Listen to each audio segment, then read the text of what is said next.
Hello again, everyone. Welcome back to LEGO Wednesday. How's it going? Today we have the Tales of the Space Age set, the Ideas set, Ideas number 48. But before we get started on that, we have a few gift with purchase style space-related sets to do. So I figure, why don't we do these first? So this one, the Tic Tac Toe, Space Tic Tac Toe, does not have digital instructions, which is very annoying. It's a weird thing because they're all digital these days. I mean, they make them all digitally, so I don't know why these do not get uploaded, but they do not.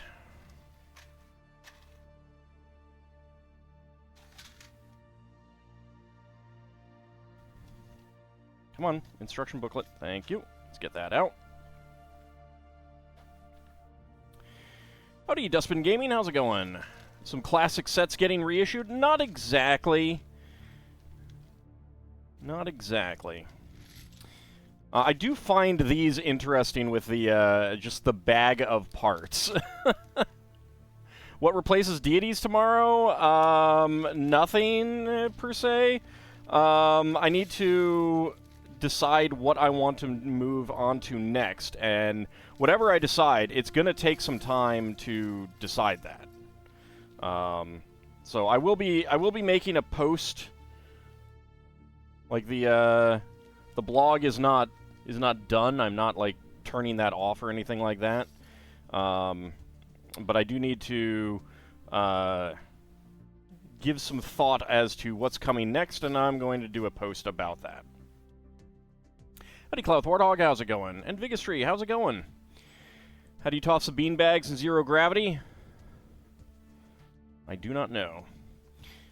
So my one frustration with this little set, A, should have classic smileys. Really should have classic smileys. And B, no air tanks. And then, but we do get 5 white classic space guys and 5 orange ones. Although these helmets do not really work with the visors. These visors are designed for a different helmet style. Space, where's the Dweenal? I think the Dweenal were too scared to come out. Besides, no one likes to talk to us anyway.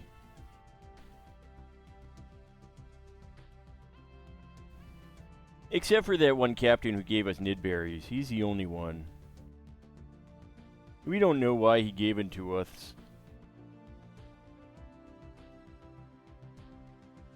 These spacemen are just ill-equipped. That is true. Then again, they're playing Tic Tac Toe. What do you expect?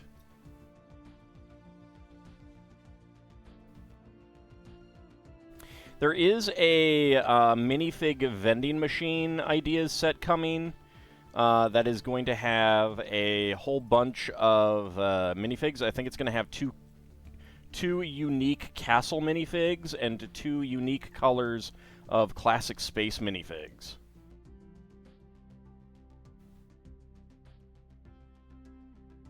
That's it, you're invading Dweenal space so you can add some happiness into their DNA sequence? I'm not sure that's possible.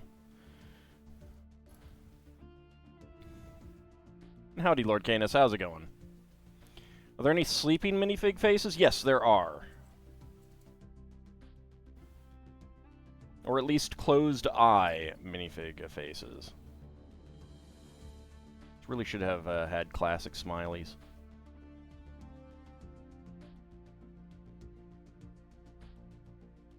Alright. Orange ones are done. Let's go for the white ones.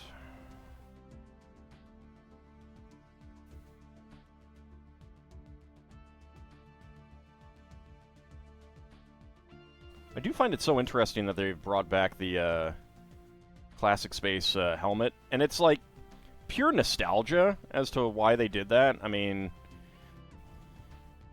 I really do think that the other helmets are a bit superior. That said, these can be fun for, like, I mean, these helmets, like, look like 50s spaceman helmets.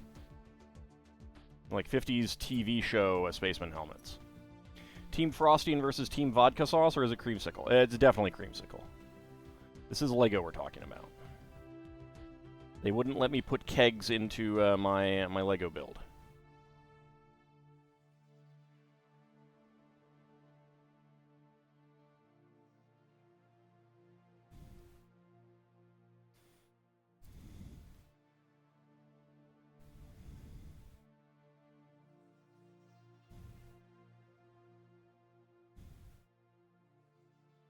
So how is everyone doing today? It's a lot. Whoop, get on there. These visors are most definitely not designed for these guys. It would be kind of neat to get the classic castle visors, which are designed for these types of helmets. Oops, helps if I have a head on there.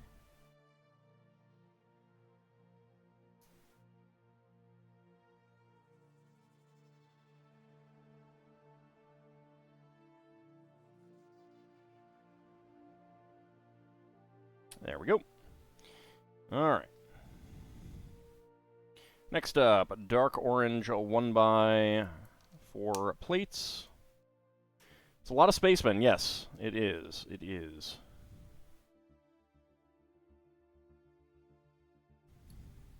So the new collectible minifigs, which are F1 race cars, don't question it, are due out tomorrow. I'm going to run a quick errand to try and get them. Get one of each. Well, one of each and then one extra so that I can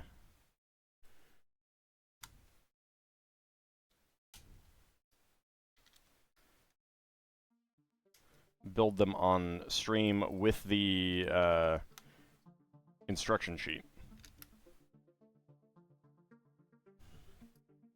Oh, I know that feeling. Don't worry. Discord. One of the nice things about online spaces is that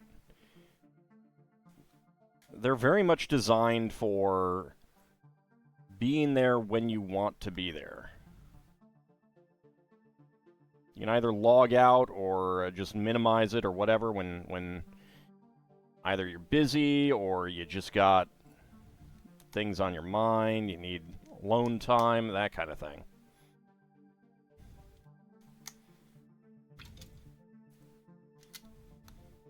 Same kind of thing with email, you know? There's too much pressure to respond to emails fast. And it's like, no, the whole point of email is that you can take your time in responding.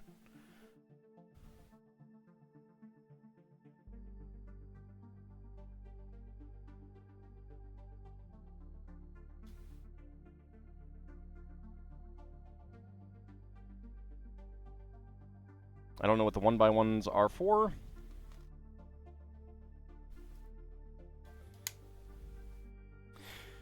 Well, the phone has always been problematic because of the ring, and there is a very clear expectation of like, you gotta answer the phone. Like, I mean, that's almost ingrained.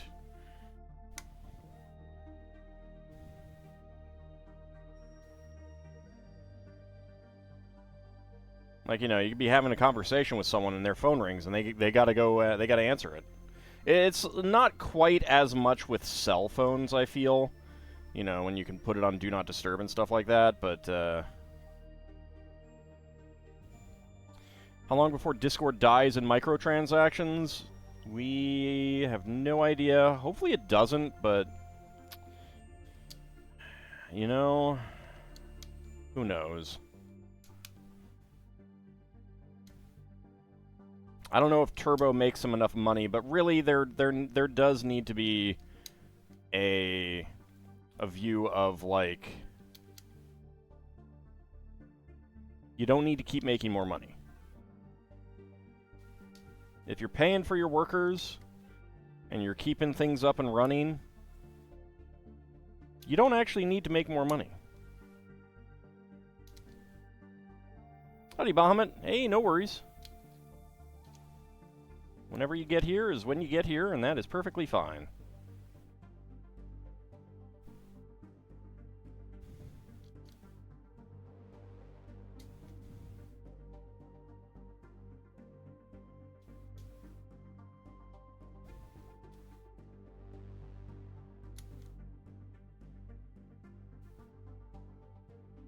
Actually gonna bump up the music a little bit. It feels a little bit quiet.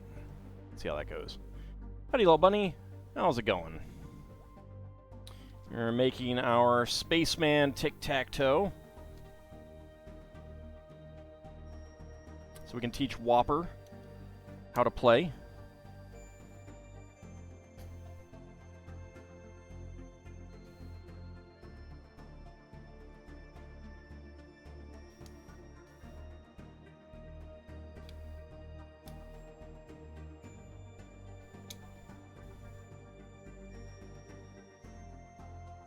It's actually kind of funny. I've seen, like, some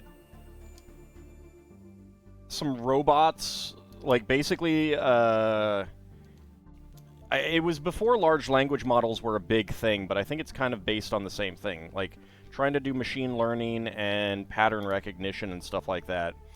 And seeing the,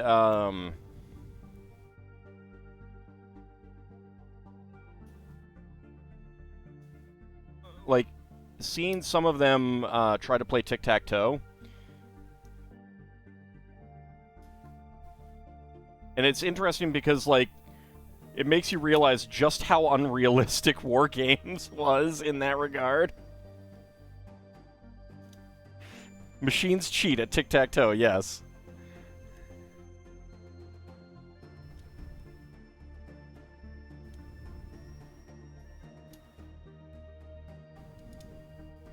Like, so, you know, here's the Tic Tac Toe board, and they will do, you know, like, there will be a thing where they will have put down two things here kind of thing, and then they'll go put one here and draw the line in to say they won.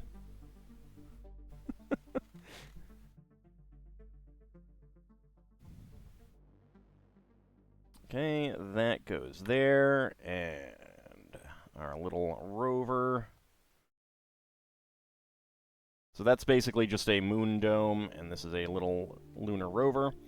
So, spare parts, we got a dark orange 1x1 plate, a gray roller skate, white 1x1 tile, pearlescent gem piece, 1x1 gem piece, and clear visor. It's a bit of insanity. Tried to look up this set on LEGO. The site's so busy, it's not allowing visitors currently. Okay, yeah. That's because the May the 4th sales just began in Europe. They just began in Europe. Because they're 5 hours ahead. Well, no. The UK is 5 hours ahead. Europe is 6 hours ahead, for the most part. But yeah, so they do that with big sales. Howdy, Farron. How's it going? Things beside, you know, all things considered. Yeah, the Star Wars May the 4th sale begins today. I'm not planning on getting anything. All right, so a very simple little set of parts. 24 of the 1x4s, 36 of the macaroni, 18 of the 1x2 half-cylinder tiles with center studs. And so basically...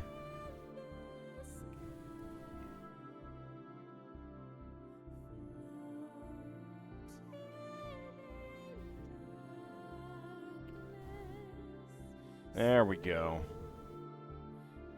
Let's get that win. Disappointed all does not get an AT-AT. So I looked at the things that are double VIP points and the things that are quadruple VIP points, and it was kind of So...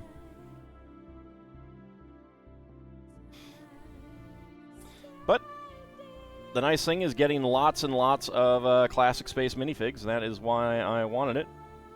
It's a cute little set. I think it might be out of stock already, but this was a insider points reward item. But Tic Tac Toe. All right, let's put that aside. Get started on the next one. All right, so a Micro Rocket Launchpad. Going for a version of the classic space visual style for the box.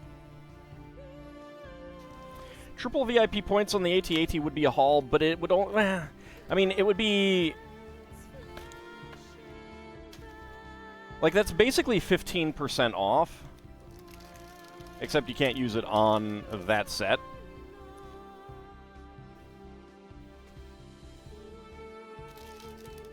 And the AT-AT is I don't want to say it's overpriced, but it's very expensive for part count. All right, let's see. Bag number 1.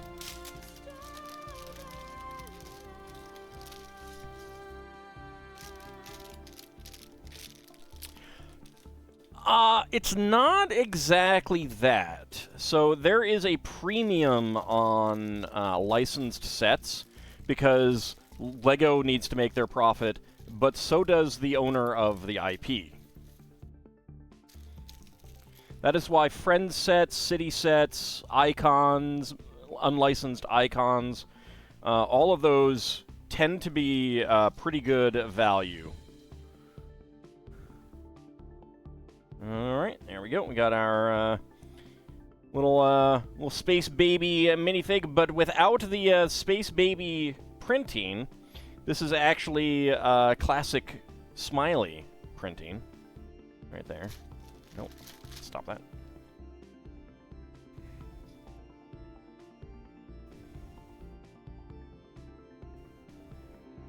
I mean, there is an element of knowing the audience will pay for it, sure, but the big thing is that, like, the sets would be cheaper if they weren't licensed. I never behave myself, well, Bunny.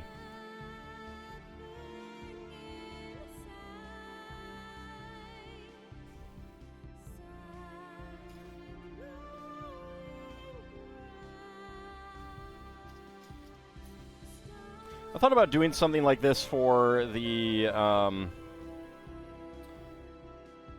nostalgia thing, but I wasn't sure that that would, like, that they wanted to do more. I'm not sure that they want, like, kind of faithful reproductions either, but who knows? Who knows? Where's my corner bricks? There we go.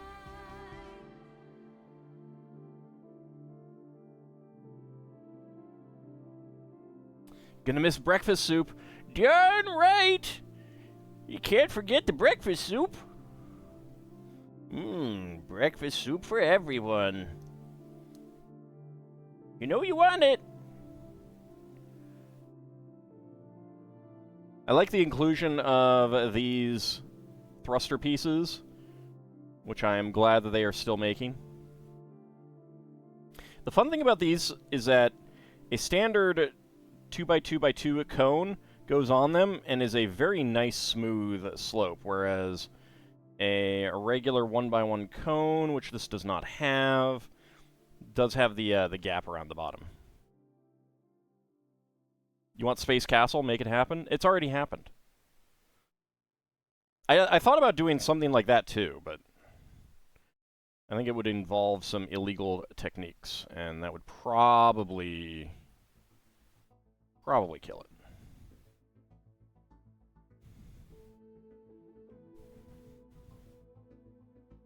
Oh, don't worry, I am Low Bunny.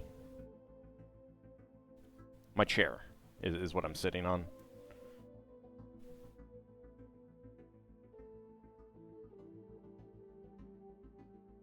Okay, then on the bottom we get some 2x2 radar dishes.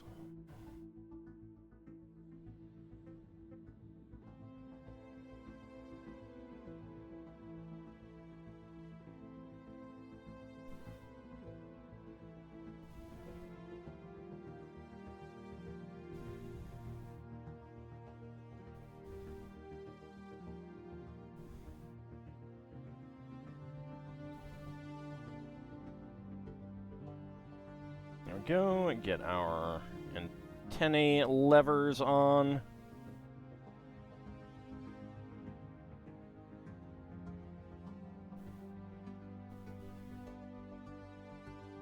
Okay. Got our little spaceship there. Now let's make the launch pad.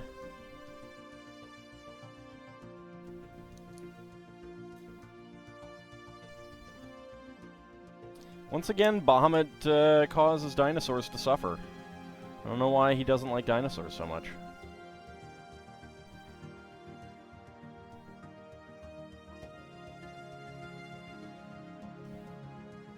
One day they will get their revenge on you, though. One day. One day.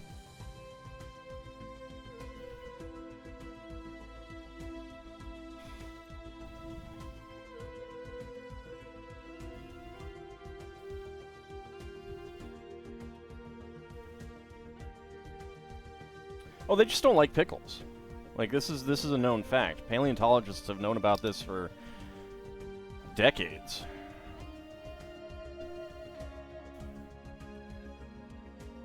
It's like cats and lilies and poinsettia and stuff like that.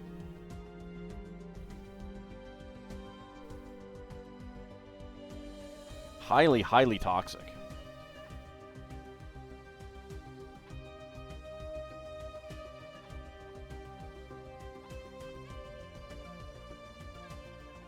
They're dancing because you force them to. Your cruel oppression knows no bounds. It's shocking, really. Just shocking.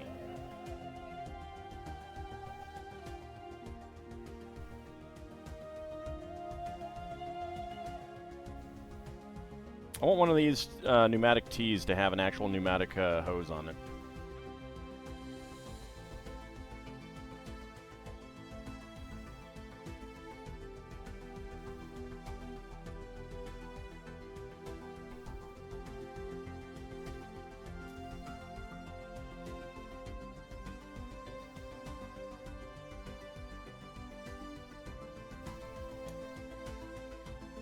No, I've spoken with them. They're forced to do that by your cruel oppression.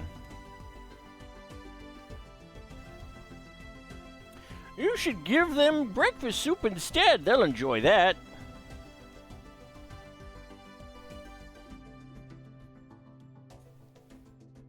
Everyone loves breakfast soup. Does a body good. And it does my pocket good, too. Alright, so we get... make 2 of these little builds here. You'll never understand Ald's irrational pickle phobia. It's not phobia.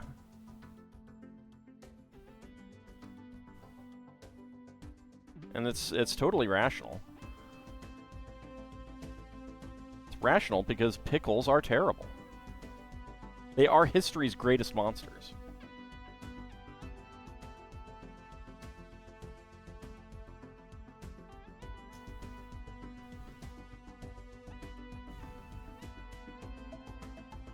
There are 1x2 plates with bars.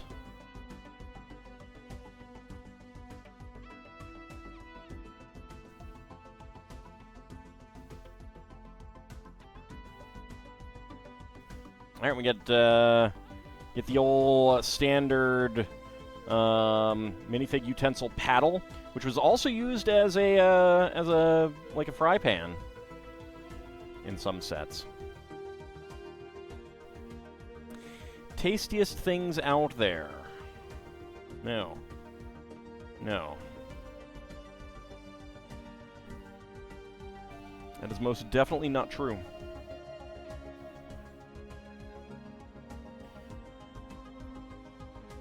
Can't even come close when there's ham and breakfast soup to talk about. Oh yeah. You know it. You love it.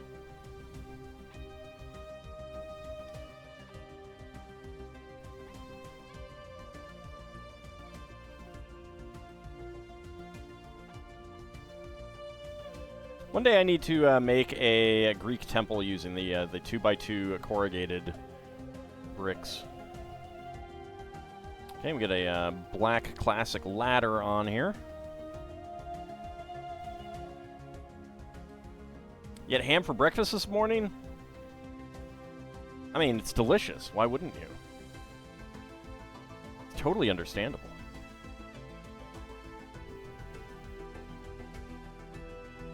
Did I miss a 2x2 cylinder plate? No, I did not, because it goes up there. Probably should have checked the next page. Casts pickle rain. Wow, that's just terrible. You're gonna pollute the entire area. Why would you do that? Why do you hate the environment so much?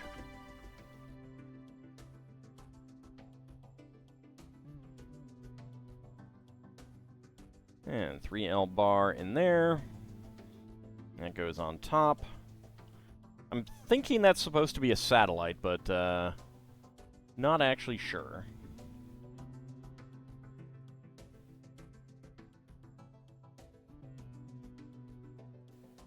Because the environment got you sick Saturday. I don't think it was the environment.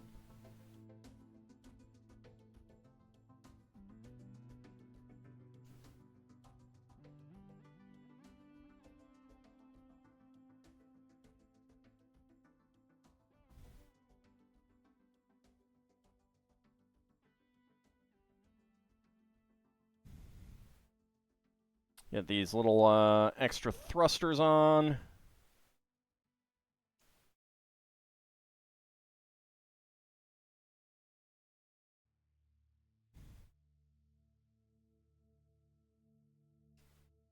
There we go. Okay. And right on there. And the rocket on the launch pad with the gantry. Okay, lots of spare parts for this one. So we got 1x1 cylinder plates in trans... Well, hold on. Did I miss a trans red? Because there's 2 trans red. Or did they give me an extra one? No? I think they gave me an extra one. Alright. 1x1 cylinder plates. 2 in trans red, 1 in trans yellow, 1 in blue, and 1x1 cylinder plates with hollow studs in gray and black. 1x1 cylinder tiles with top pegs in black and gray. 1x1 tile slope in blue. 3L bar in black.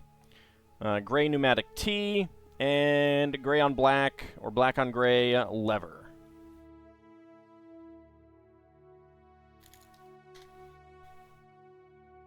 I mean, they built a whole space shuttle out of spare parts.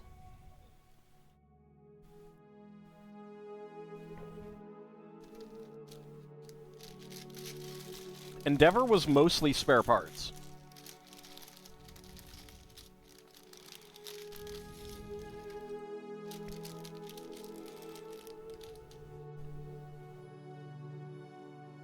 Rip my favorite Columbia.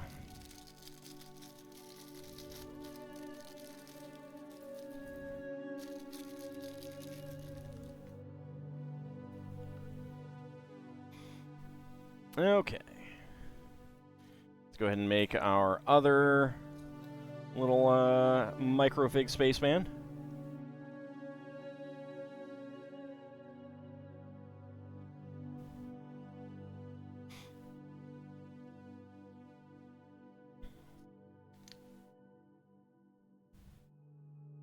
Nature doesn't want to kill you. It just want to make sure. It just wants to make sure that you are strong and able to survive. That's all. Howdy, Gilded Tongue. How's it going?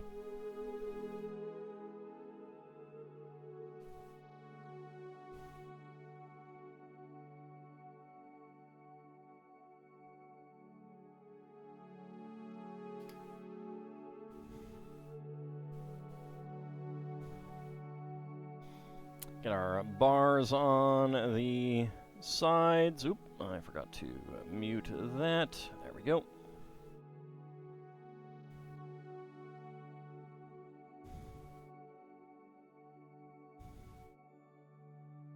There we go. And the bar on here. There we go. Lovely, boring week at work. That's fantastic. Congratulations on that. I always liked it when it was a boring week at work. That was one of the reasons why I moved to the night shift before I eventually quit my job to do this full time.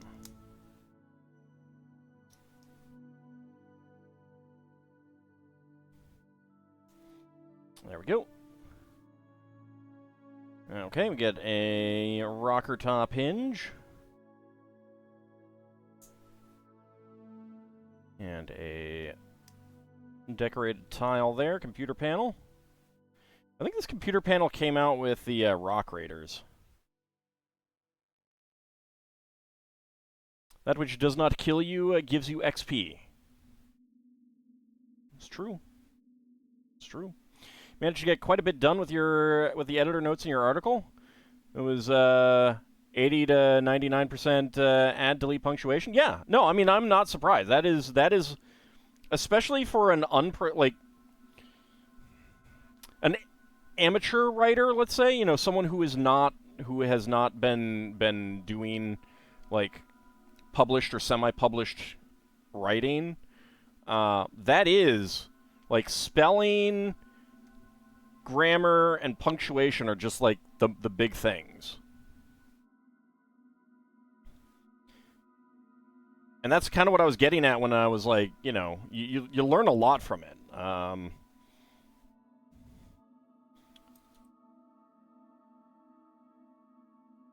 It's actually kind of funny because I've been writing these deities for 10 years. My mother now comes to me. My mother is a former school teacher. She comes to me to edit her stuff.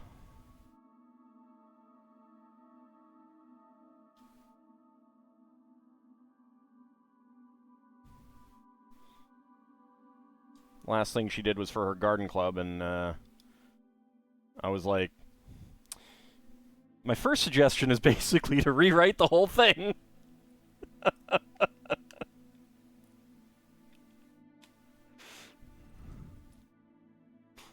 And she did, and it was so much better.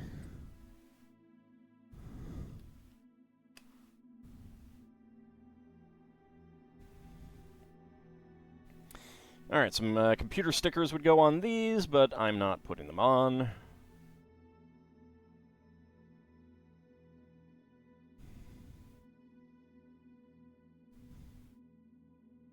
Yeah, I had a bit of a giggle about the whole, like, you're a former teacher, Mom, and you're having me edit your stuff.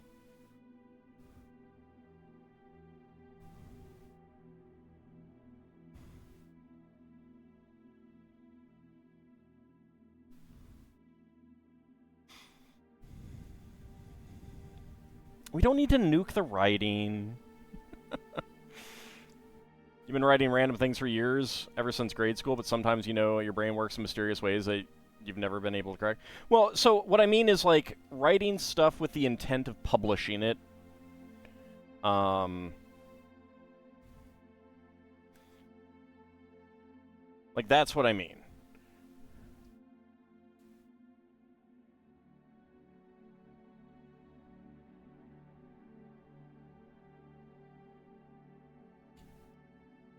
Like, there's a big difference between just, like, writing stuff for yourself or writing stuff for, you know, a small group of people and writing something that's going to be put out there for people to look at.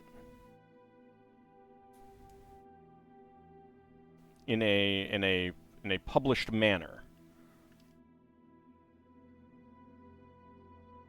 Still need to go back and edit your novel? Well, I hope it comes out well.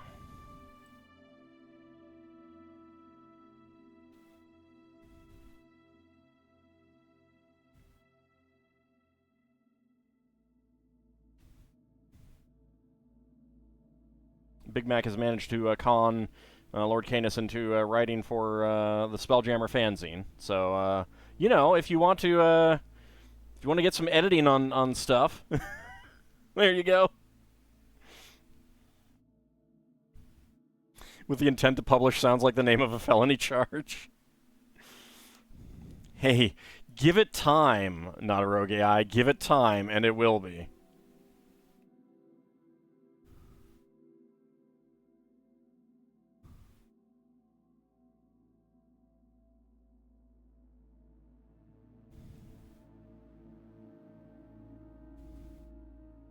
Well, even when you're sick, you can do, like, some starting stuff. Howdy, Palador. How's it going? Like, you can get your initial ideas down, for example. You can get, you know, your main thoughts out, do an outline, that kind of thing.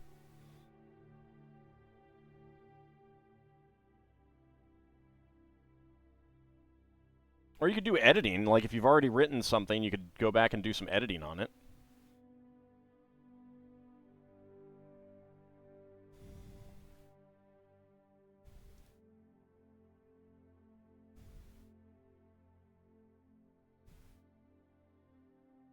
There we go.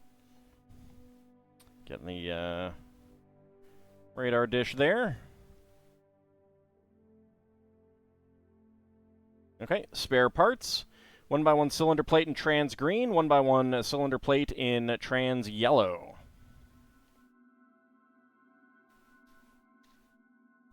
I mean, you could do like a converting Spelljammer to Starfinder or converting Starfinder to Spelljammer. That would be welcomed. Alright, let's go ahead and put this microfig in there. Go ahead and put this microfig in here, if my fingers will get in. You have exactly one paragraph that you wrote about a year ago. Well, that's the perfect time. It's the perfect time, even if you're sick, to get a second paragraph then. There we go.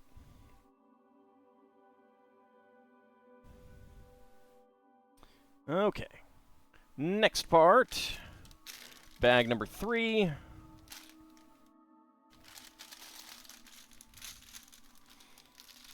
Oh, I wish it were cooler outside. I would open my window. It technically is cooler outside, but I don't think there's any wind.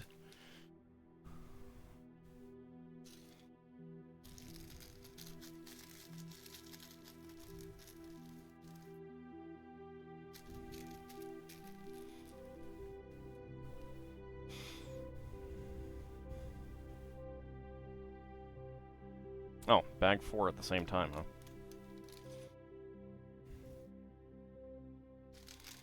And I'm not even kidding, Gilded Tongue. Like, doing a conversion article or, like, bringing in Starfinder races into Spelljammer or Spelljammer races into Starfinder, I'm pretty sure that would be, that'd be welcome. Some of the harder critiques to react to were along the lines of needing more clarification. If you give more clarification, it's not an article, it's a campaign setting book. You could still give more clarification. Trust me. Good news is you got interest in doing potential articles for the other series in your cluster. Oh yeah, absolutely.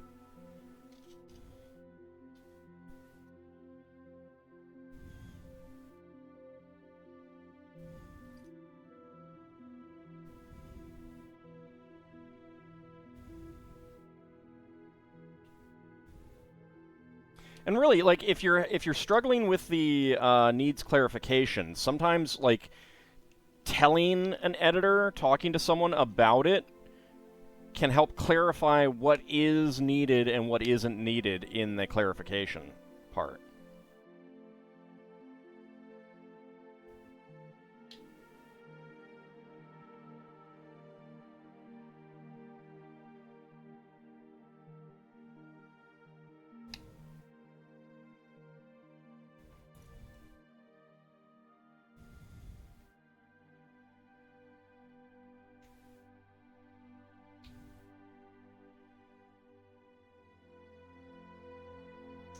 I mean, I don't think there's a single thing that would get turned down if it is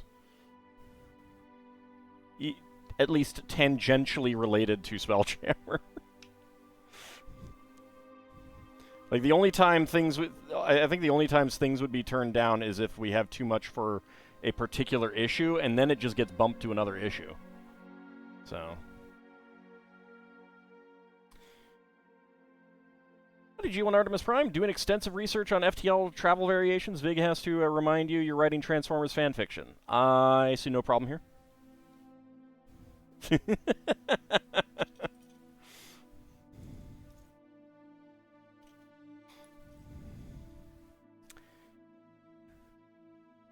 It's just fanfiction. It needs to be scientifically accurate.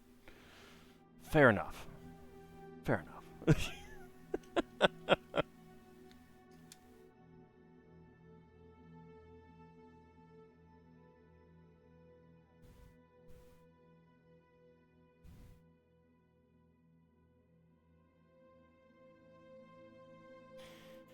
Alright, where are the... There's the brackets. And so the other bracket is there. Pyrespace is going to be a fun one, being a Stone Age world with a very chaotic baby sun used by solar dragons as a nesting ground.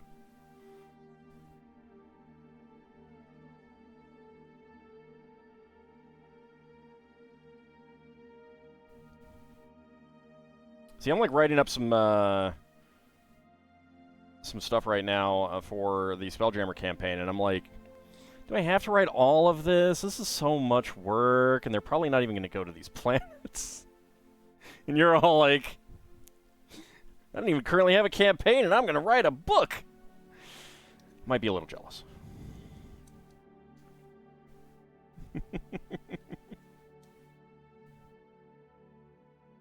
Howdy, Kinshir. How's it going?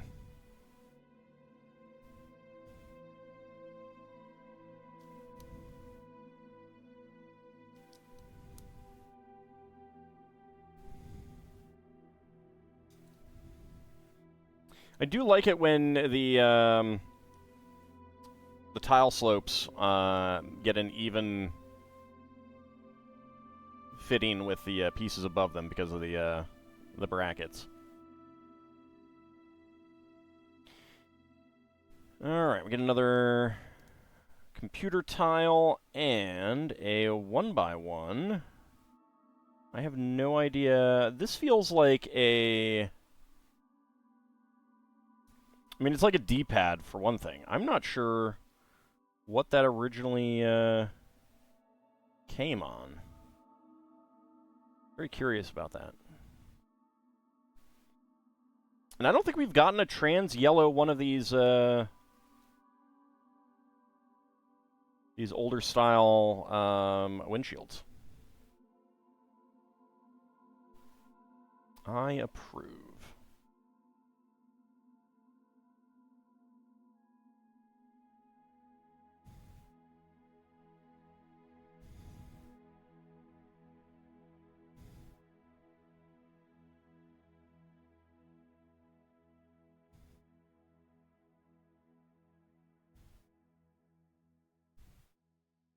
There we go. And that goes on right there. The set is taking longer than you expected. It does have 300 pieces. And they are small.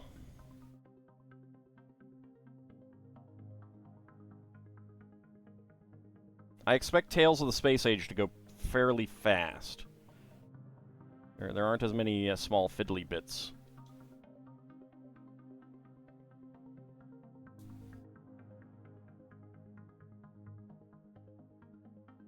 Where's Blacktron when you need him? Next week. I mean, sorry, I'm sorry, what?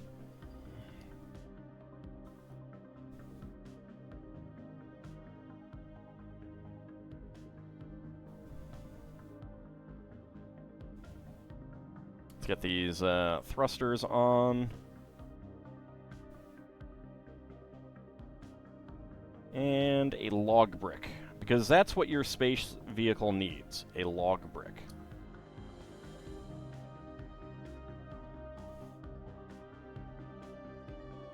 Classic fence piece. Roxy's standing on a lap, so she gets hugs.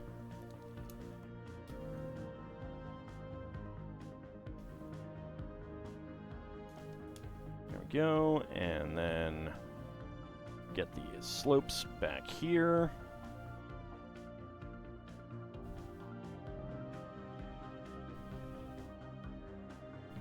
Two by two cylinder brick and 2 black 1x1 cylinder plates with hollow studs. Whole bunch of steering wheels.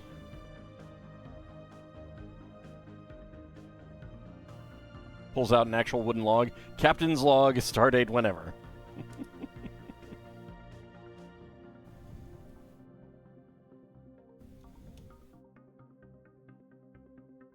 I wonder if a parody has done that. I'm trying to think.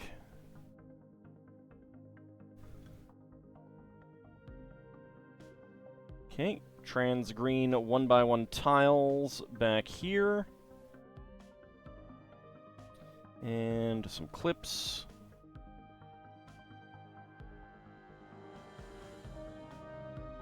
These colors feel very comforting. They really do. Binoculars.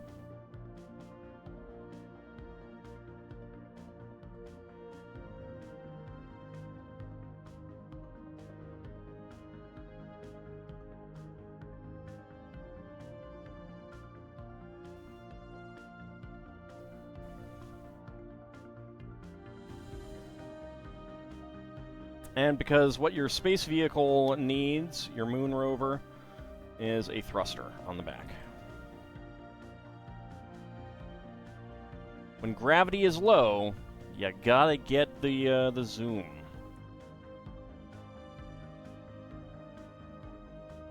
Gotta go fast.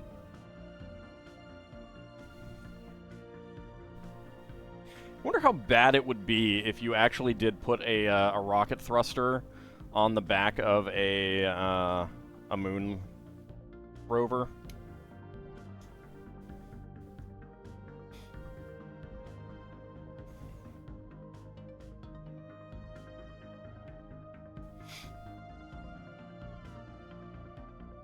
I mean, it would definitely be fun for at least a short period of time.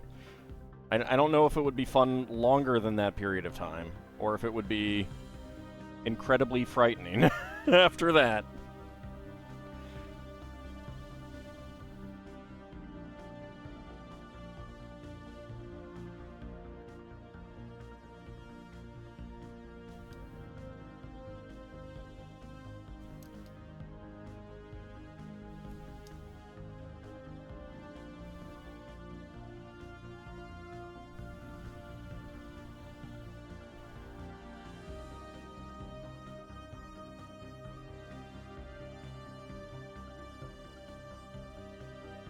Alright, we're going to make 2 of these.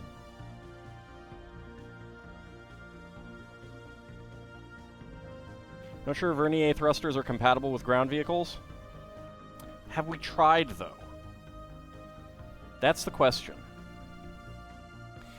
Because if we haven't tried, then obviously, we need to. Am I right? I'm right. I mean, it worked fine for the Mako, right? Right?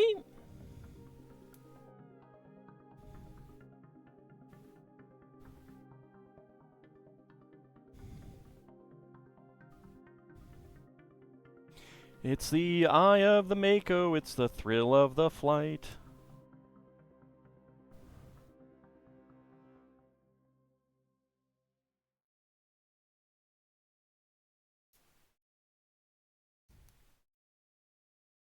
There we go.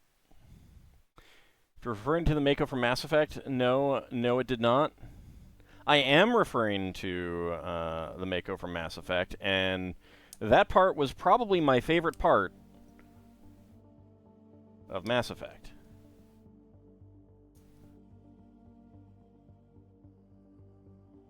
Alright. Okay. It's towards the back there. Whee! Who needs control? See, exactly. Exactly.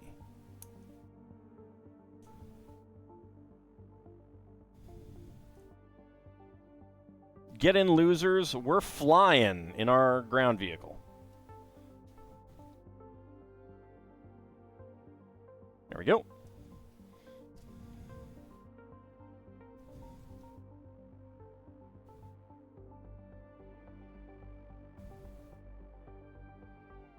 Okay. They tend to flip a little too much.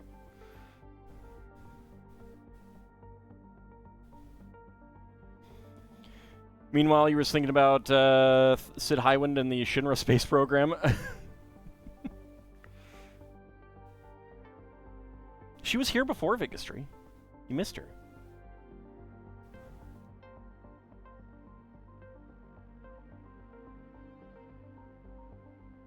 Get the ladders that most definitely do not reach down to the ground.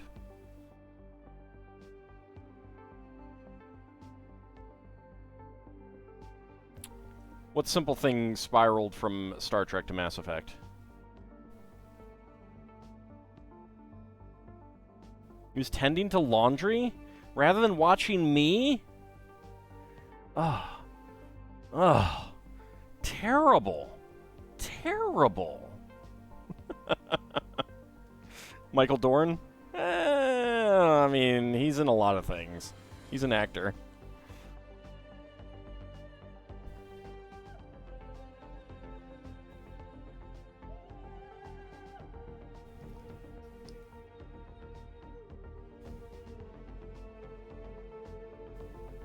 Laundry is a need. I am a luxury. Ugh. Ugh. I am wounded. Wounded. Oh, the pain. The pain.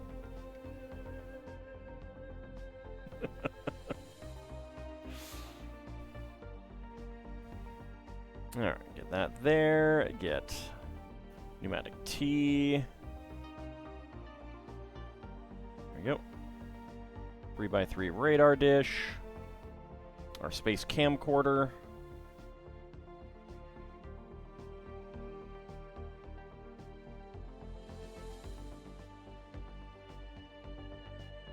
Got some nice sound effects out of that.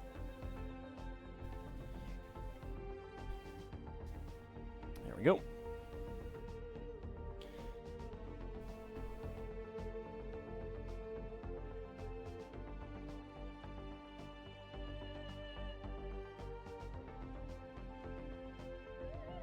Oh, it only has two little microfigs. All right.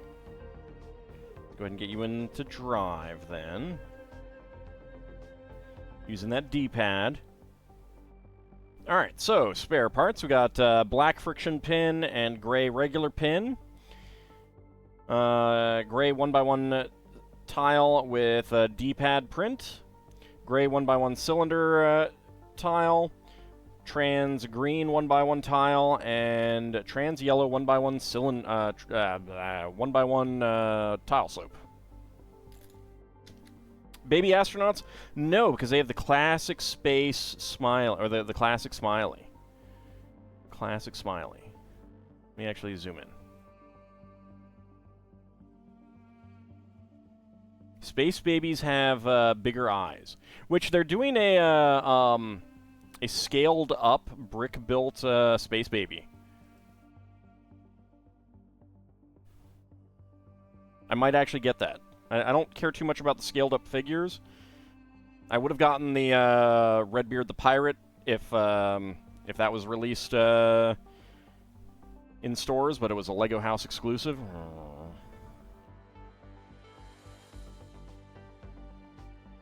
Apparently, Michael Dorn did the voiceovers for the Guardian and Ultima 9, but then they rewrote much of the game, cut his recordings, and redid it in-house. Whoa, good lord.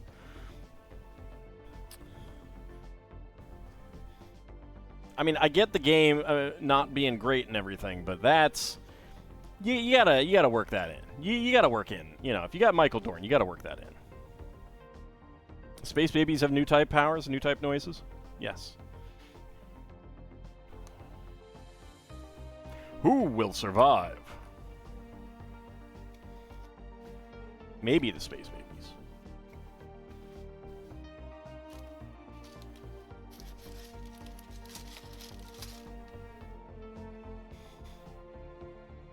They're the space children. So there's the sticker sheet for this one.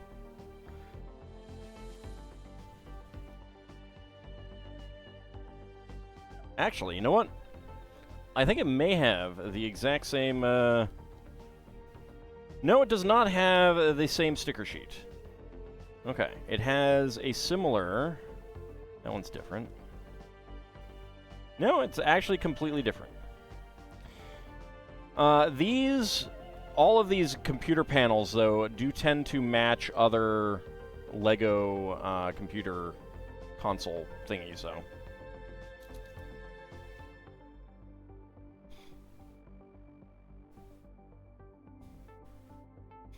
The Pickle Sales Ogre in EverQuest 2. Alright, there's 1. There's 4. There's 2. There's 3. But Lord Canis, what's a paladin?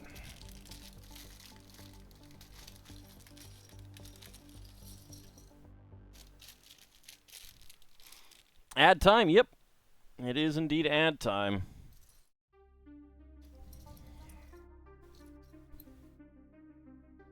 I think Michael Dorn has only been in one... Well, yeah, one thing that I've LP'd so far. Marcus from Fallout 2. Meet Frederick Louis, because this one is a LEGO Ideas gift with purchase.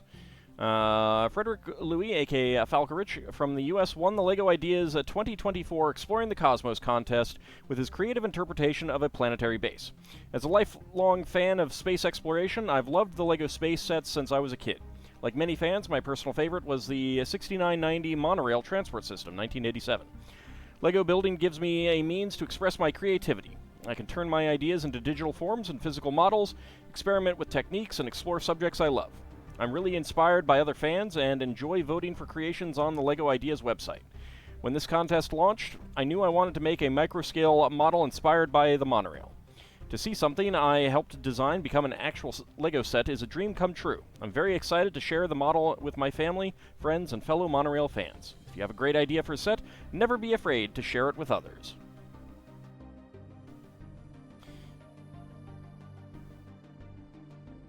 Here's our Space Baby. Space Baby. So, which would I choose? Ultima 9 or one of the 2 Runes of Ultima games? Probably 9 because it has an actual story.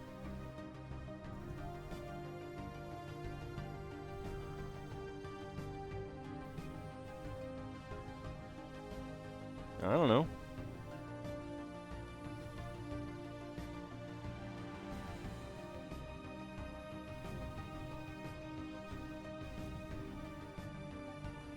I mean, it's very easy to just, like, not care at all.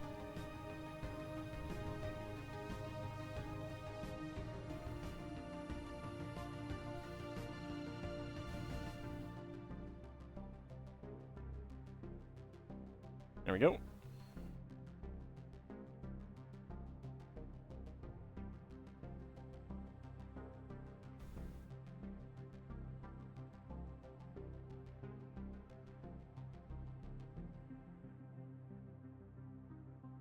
Get our headlight on the monorail. I should have LP'd the Lands of Lore. You say that like I'm never going to. Like the opportunity has passed me by.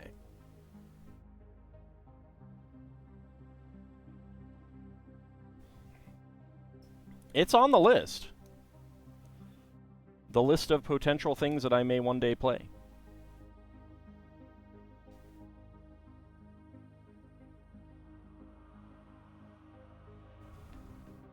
Like, it's been on the list.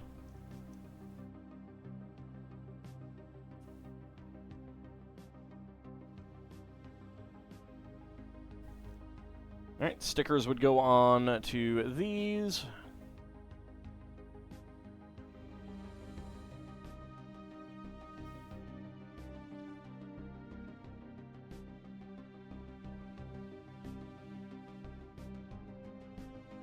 Not on the list, pissed.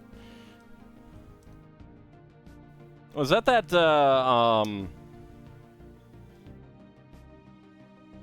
parody of Myst? Ben on the list kind of justifies should have LP'd it. But again, that assumes that there's just... that the opportunity is gone, that I can no longer LP it. I mean, I'm not dead yet. I'm getting better.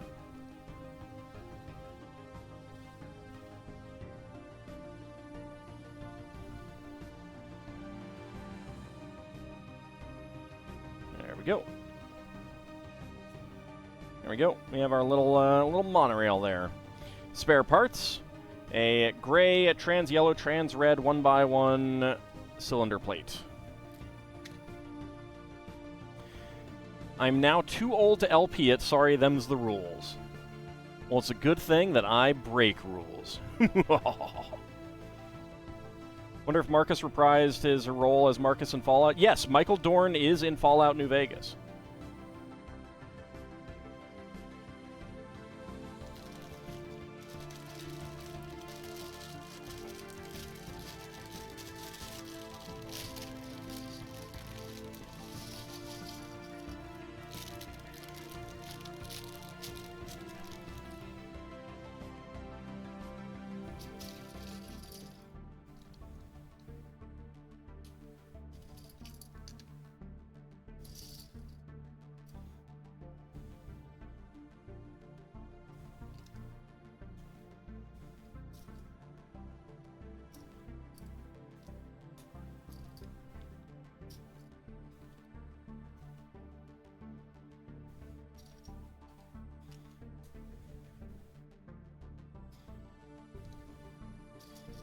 Get some grill tiles on here.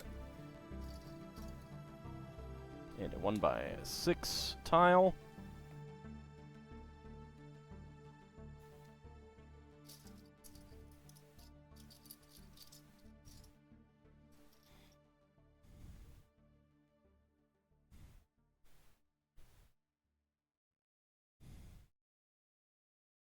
Alright, we get 2 of these. Macaroni. 1x3s. Blue macaroni. 1x3s.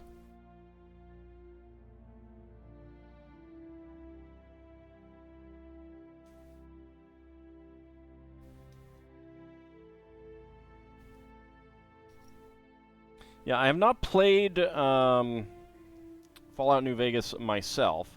I watched Mysterious JG's LP of it, however, and they did a pretty good job of tying it to Fallout 1 and 2.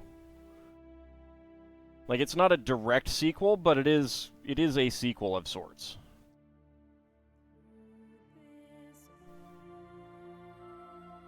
Gonna be a few more weeks yet, but you should think about what you should stream after Gothic. Just be like me and wait until literally the last second.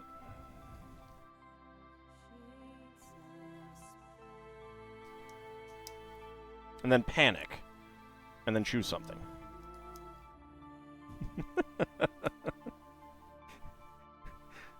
I'm lying, don't be like me.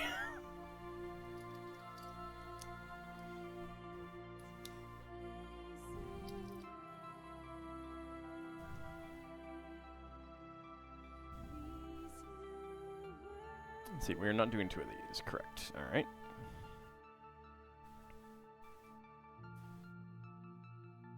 New Vegas incorporated a few plot points from the canceled plot points.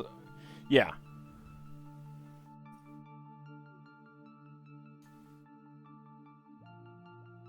Indeed it did.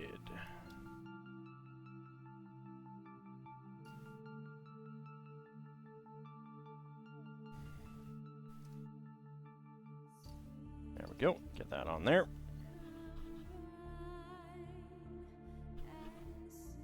I want pancakes. You're mean to dinos. You should give me your pancakes. Bahamut. It's the right thing to do.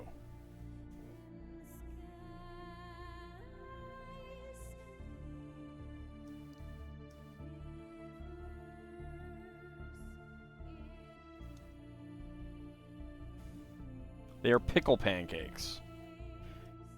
For some reason, I don't believe you. Really should watch the show. Thought it was gonna suck, so you ignored it, but it turned out good. Yeah, I've heard it's good. I've heard it's good. I have not seen it. I don't have the streaming service that it is on. And I'm kind of at a point where it's like, if I don't have the streaming service, it's just like, meh, whatever. I don't care.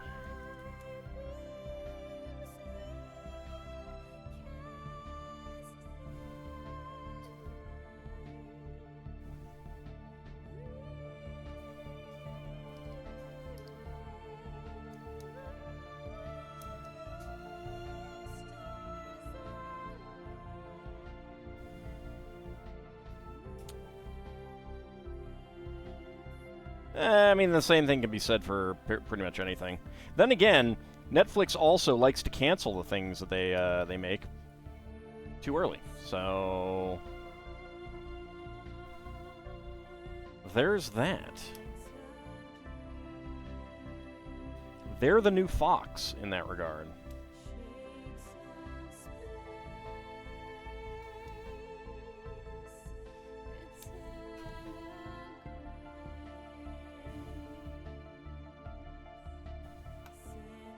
Except I think they're worse. Like, Fox at least could look at the numbers. I mean, well, no, because Netflix is doing that too. But the numbers are different when it comes to broadcast television. Like,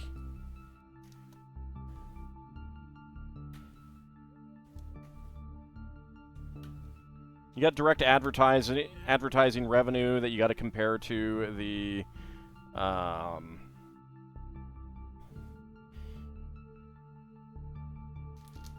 amount it costs per episode and stuff like that.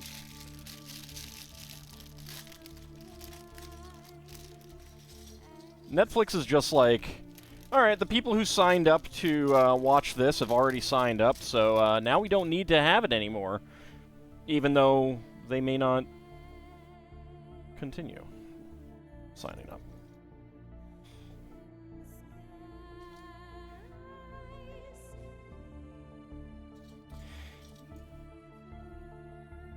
Warner Brothers is bad in a different way.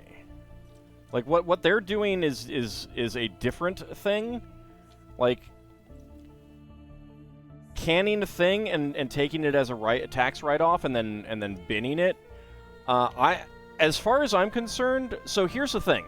If you, not that Dark Crystal game, not a Rogue AI. There was one that came out coinciding with the recent TV show. If you create a movie, TV show, piece of music, whatever, and something like that, and you decide not to release it and take it as a tax write-off, then you should give up your copyright and have to put it out for public consumption. Like, if you're taking that as a tax write-off, that should be public property then. We should own it.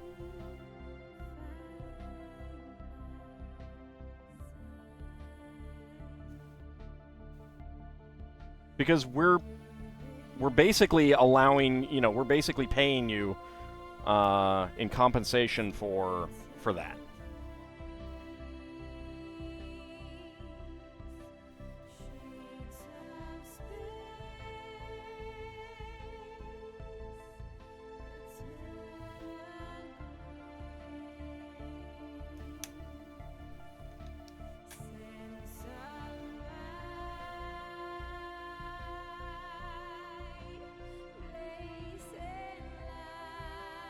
I'm actually surprised that these stanchions are still still in existence. Well, not even, like... I mean, yeah, I think that physical media is important, and I wish I made more money so that I could get more physical media. But...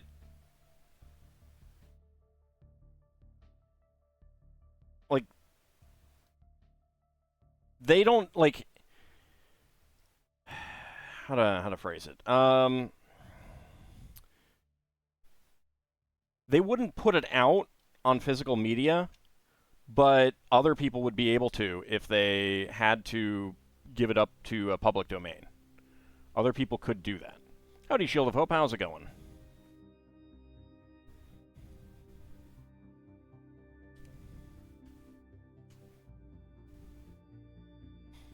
Priesthood on Ferris Wheel pertains to a series that tells a story way too fast because it's about to be canceled. The term is derived from the show Carnival.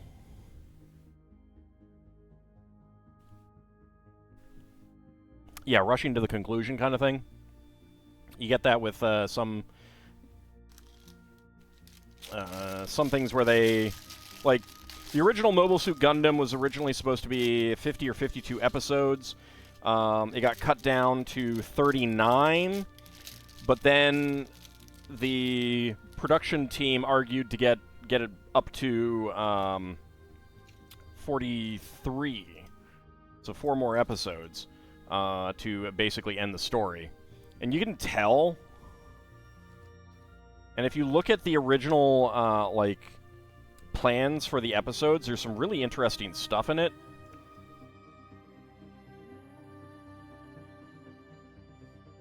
Am I from set 6037?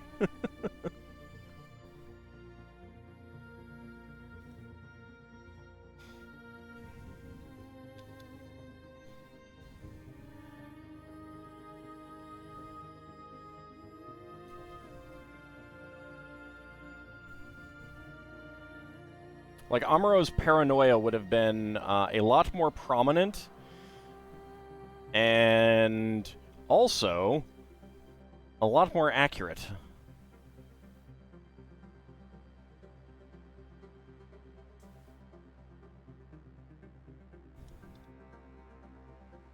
I need to start watching G-Quux, because that's an alternate continuity, and I like that.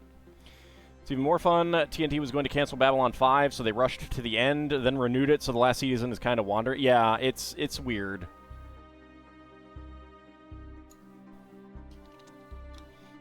Like, there is stuff in that the final season that was supposed to be in the final season that they cut out, but they're like, it was supposed to be a bit more... like, it feels like an extension as opposed to a straight-up continuation. I think the season is good. I do think the season is good, but maybe we would have gotten mass-produced Big Zombs if 0079 had gotten the full 50 episodes. No, I don't think so. I don't think that is the case. As much as Dozel says that if the Big Zom is mass-produced, the Federation will... you know, as you do.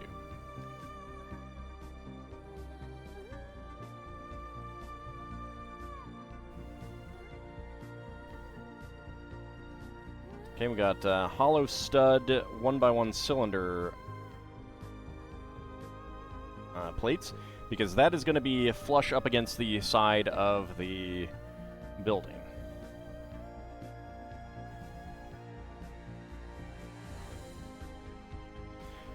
So a couple things that would have shown up in the original Mobile Suit Gundam if it had gotten the full number of episodes is there would have been a love interest for Bright who came aboard, who was actually a Xeon spy that Amuro was like, the whole time she was there, she's a Xeon spy. She's a Xeon spy. She's a Xeon spy. She's a Xeon spy. And finally, oh look, she's a Xeon spy. There would have been a lot more of the latest new type from the Flanagan Institute, like Shalia Bull, who shows up in G-Quux.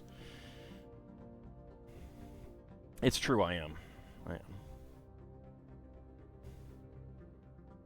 Hail Xeon. I mean, no, Federation is good, yeah. So there would have been like this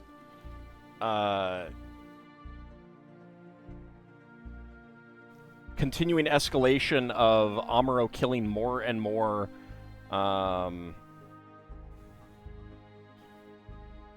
new types, and that would have worn on him.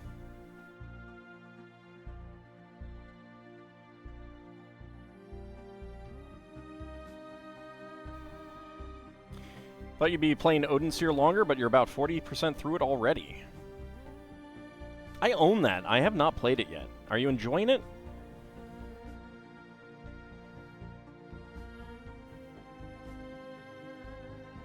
Would he be sucking their souls up all Blue Destiny style? No, that's a Zeta thing.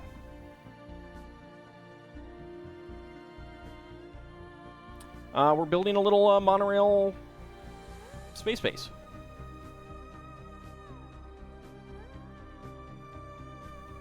Gundam, the show about PTSD.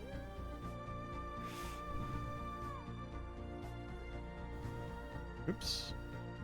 That goes on the bottom. There we go. It is. It's got a little space baby, a microfig.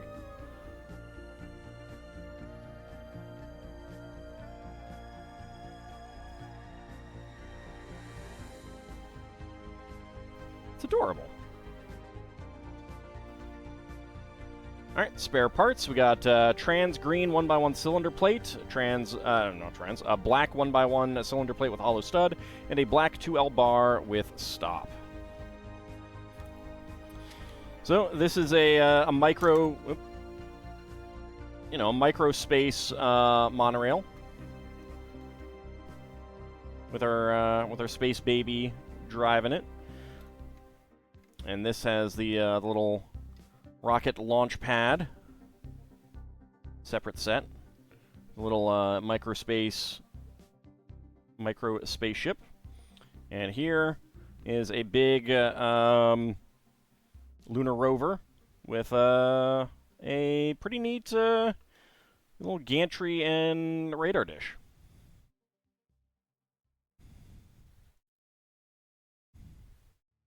So let's go ahead and put those aside. Watch the monorail fall off again. And get to Tales of the Space Age. The rover is cool, yeah. The model number is 40786. And 40712. So 40712. 40786. Typing that into a chat right now. There you go. If you want to take a look at those. All right.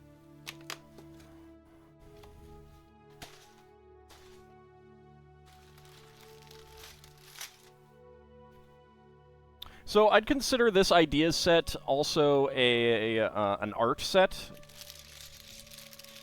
So there's 4. There's 2. There's 3.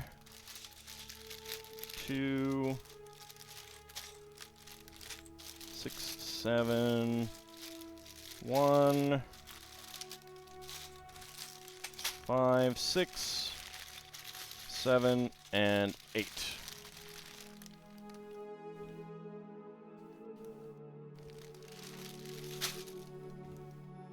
Go ahead and put that aside.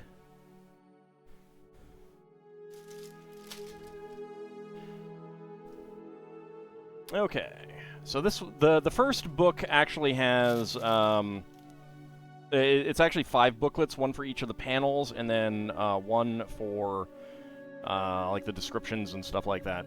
Postcards from space. Space is the ultimate frontier of this age, but our fascination with the stars, planets, and vast galaxies is as old as mankind.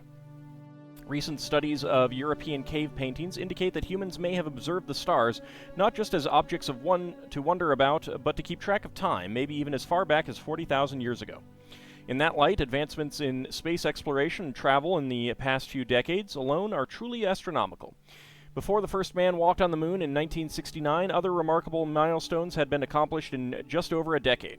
The first satellite launch, 1957, first creatures returning alive from space, 1959, first man in space, 1961, followed by the first woman in space, 1963. Since the first space tourist took flight, 2001, traveling to other celestial bodies now seems a tangible dream for future generations. Curiosity, creativity, and an innate longing to explore new horizons have driven space science from early 20th century fiction to present-day fact. Pack your spacesuit and imagination and get ready for liftoff. Fan designer Jan Woznicka, let me actually zoom in on this, the text is small, was able to convey iconic scenes and turn a few bricks into instantly recognizable images. It is art. The postcards work well both individually and as a set. Jan's submission included 3 images, and together we co-created a 4th, portraying a mysterious black hole in outer space, above a planet's surface in silhouette. Jan's home country, Poland, is represented by a red and white plate on the back of 2 of the builds. Jordan David Scott, LEGO Ideas Design Manager. Cool cosmic travelers. Along with thousands of known comets in our solar system, Halley's Comet may be the most famous of all. Let's go ahead and zoom in. It is observable from Earth once every 75 years or so. The most recent flyby was in 1986. I actually went out, I went to see that with my father in 1986. That was pretty exciting. I believe that was when I was, pointed to a star and was like, that could be Saturn, right? And the friend of my father's who had a telescope trained it on that and was like, yeah, actually it is.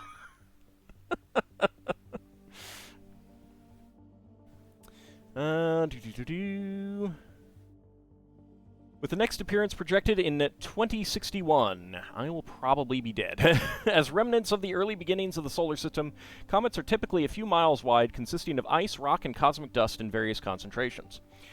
As their orbit brings them closer to the sun, they emit gases and dust in a distinctive glowing head and tail formation. Some swell to the size of a planet with tails reaching millions of miles long. Others crash into the sun or evaporate over time. Debris from comets may even have introduced organic matter and water to planets, sparking the emergence of biological life in and outside our solar system. What was exciting in 1986? LEGO, of course. Would Slegger have gotten more time? Slegger would have gotten more time. Just everyone would have. I don't think there was anything specific with Slegger, though. Say about Odinsphere, if you're familiar with Norse and Celtic mythology, it feels fine until they suddenly break both mythologies.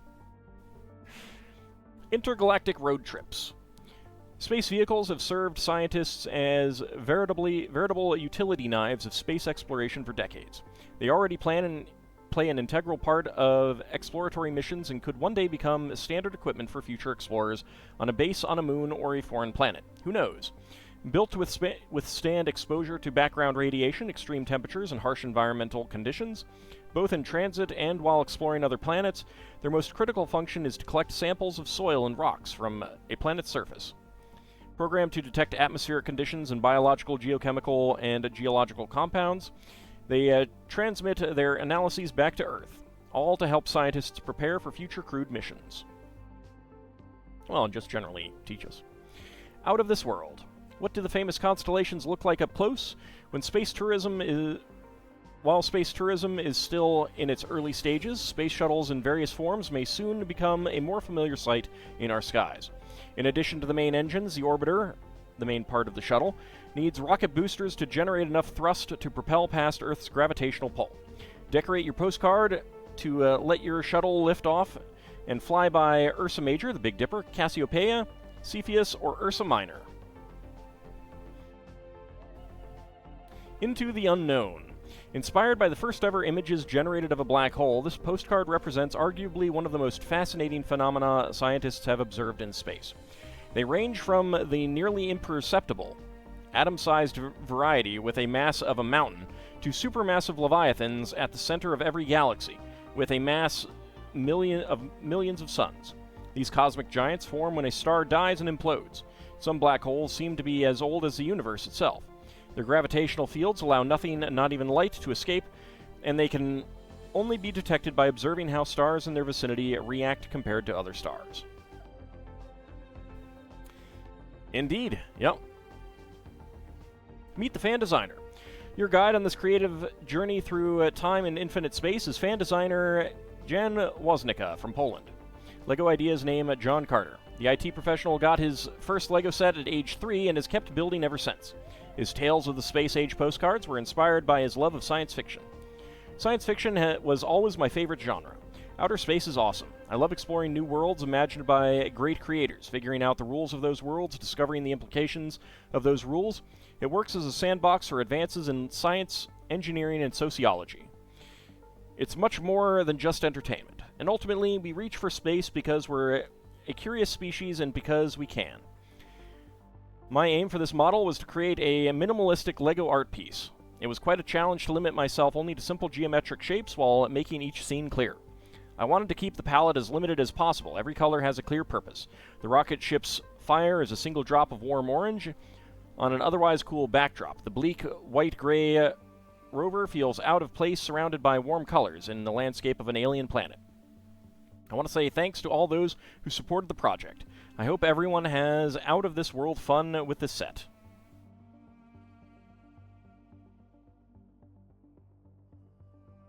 Alright, and that is just showing off connecting them. And that's that. Alright. Okay, so, number 1.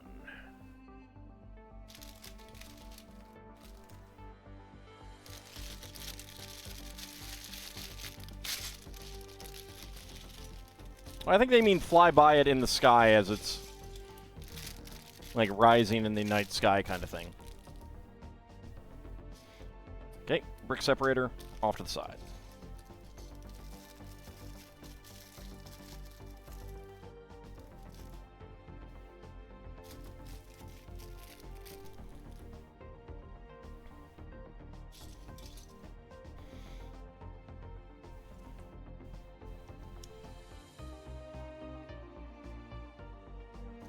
Got some nice dark blue plates and tiles.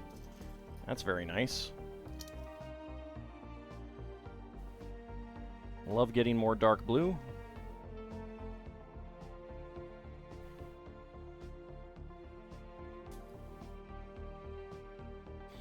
Black 1x4. There it is.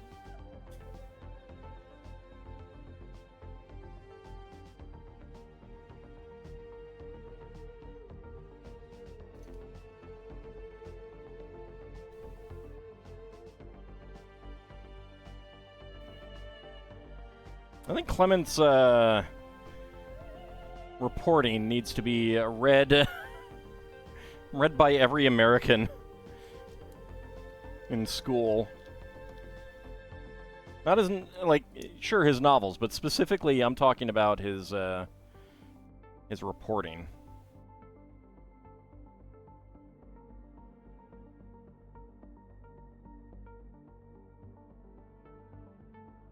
At age 3, you had a licensed LEGO case that could contain maybe one 80-piece set. Probably more. Was it a red tote kind of case, like a suitcase with a lid?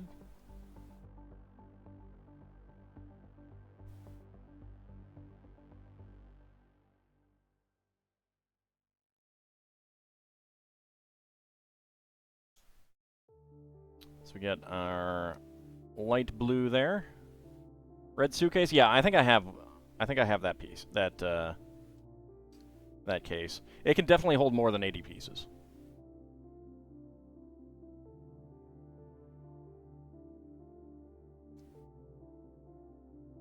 I mean, it's not big. I have a blue one as well. That is bigger.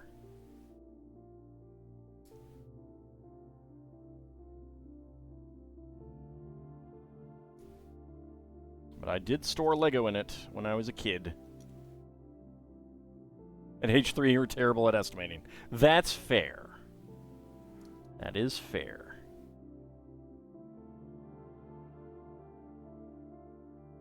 Okay, once again, get our bright blue, our light blue.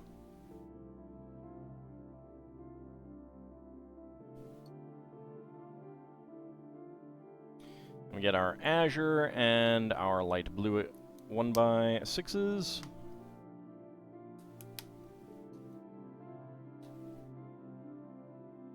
Oops. Grab the wrong piece. It's gonna happen.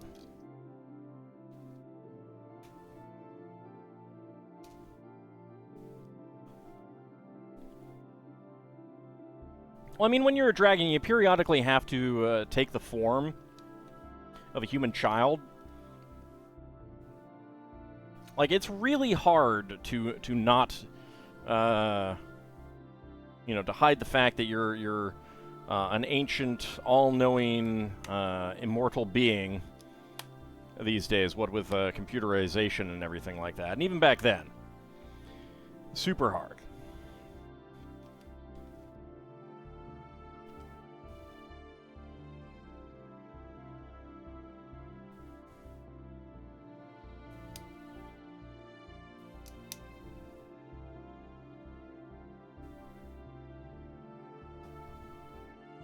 So I like this kind of, it's not dithering, but it's kind of like dithering to get the, those colors like that. To give that impression of the color change.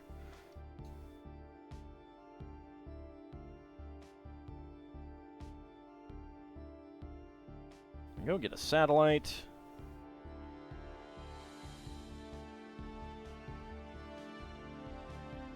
Corys are playing soccer with an algae pellet.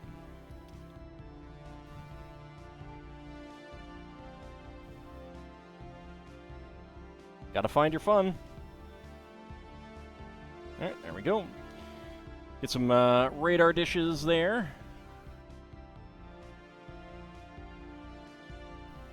Actually, I guess these are supposed to be turned fully that way.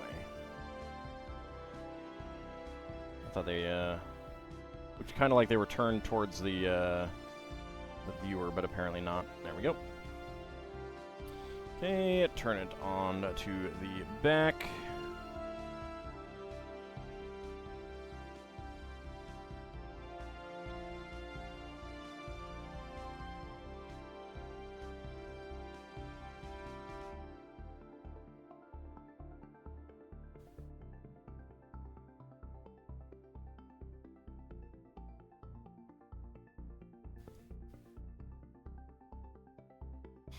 There we go.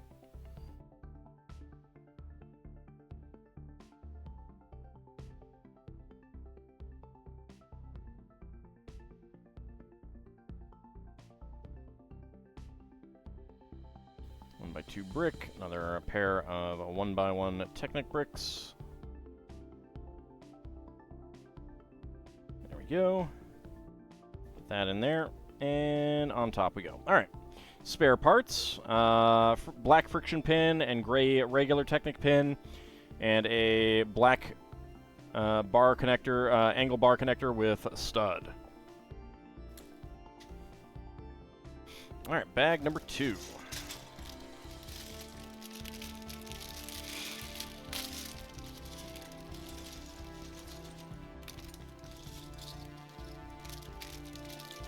There we go.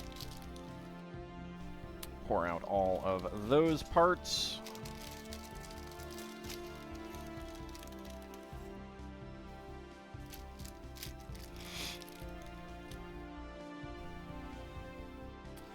All right.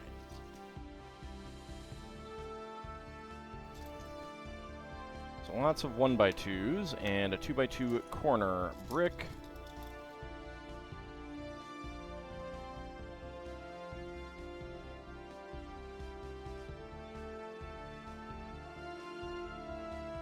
we go, making sure that that's all locked in.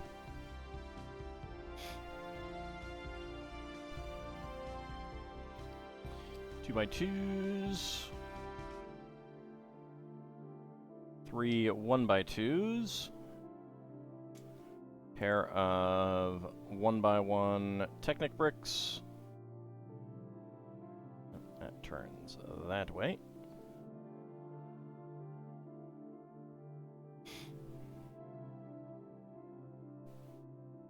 Okay, 7 1x2s now.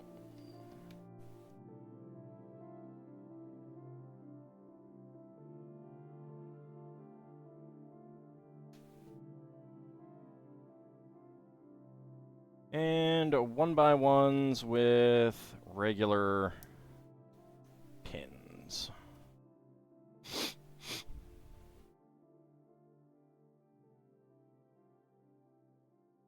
Okay, we get a white 1x2 Technic brick up here. 2x2s on either side. And 1x2 bricks along the top. All right, 1x12 plate. 2 1x2 plates. There are no badger emotes? I have no idea. There's probably some badger-like creatures out there.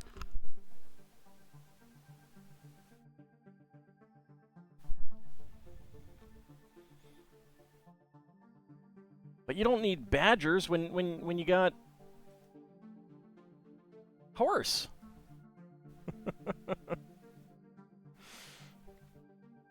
Okay, pair of 2x2 bricks and 1x1 Technic bricks. There we go.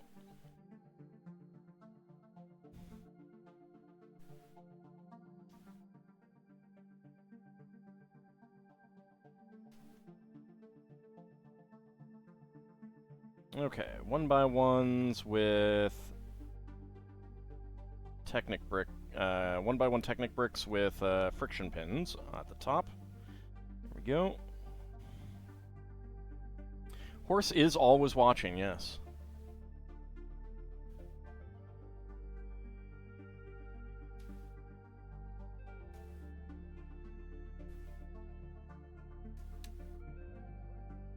He knows when you're slacking off. When you're doing work instead of watching me, he knows. He will remember.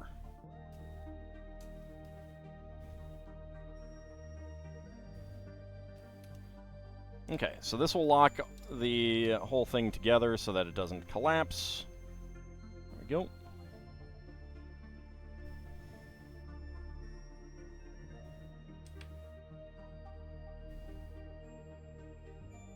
One by two bricks with Technic pins.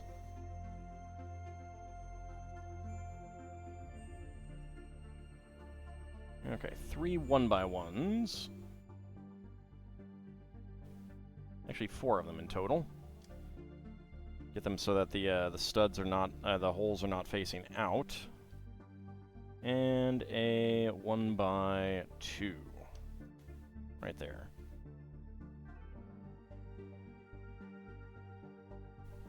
Okay, and then this Technic beam element so that you can hang it on a wall.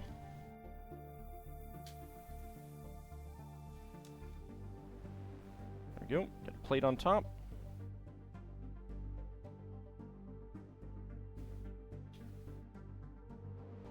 I mean, Horse can sing. He just chooses not to. He's too busy watching. Watching what you do. At night. In the dark. Yes, he knows that you ate ice cream in bed.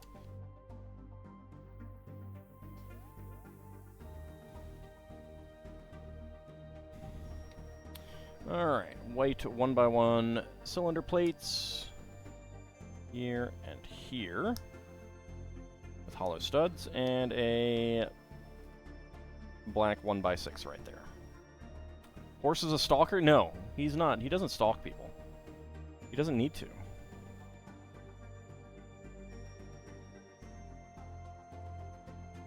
He just knows. Alright, red half pins. Friction half pins. There, there, and there. Magic wands.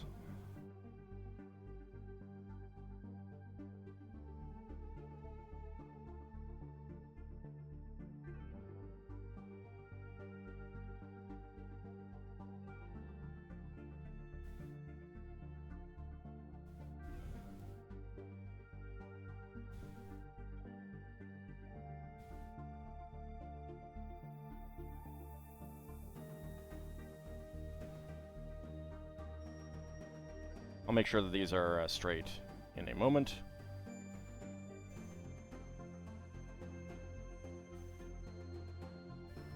Well, all going in the same direction. All right, now for the comet itself. The big comet, I guess. These are just little comets. Well, they might be meteors. I think it's supposed to be a comet, though. So this is an interesting piece because the tip, like this is essentially dual molded. This is hard plastic, but then down here at the tip, soft rubbery plastic, so that it doesn't break.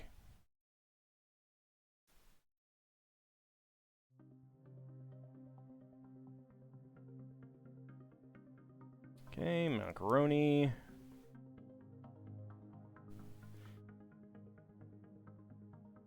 Well, it's just one meteor. It's kind of a light meteor. It's I know what it is. It's Choco Meteor. That's what it is. Is this a mini Van Gogh art piece? No. There we go.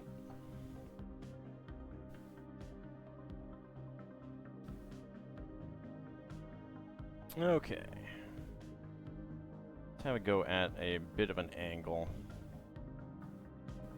Nope.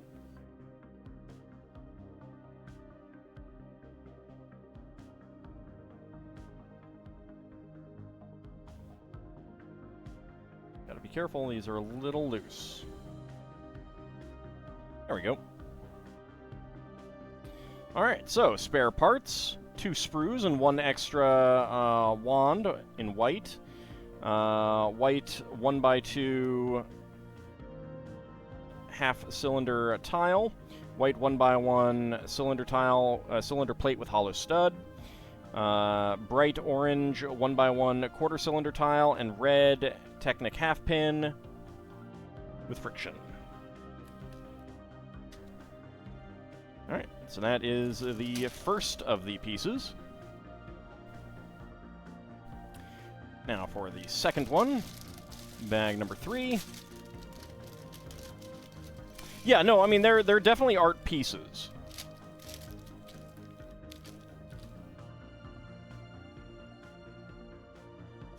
They're definitely art pieces.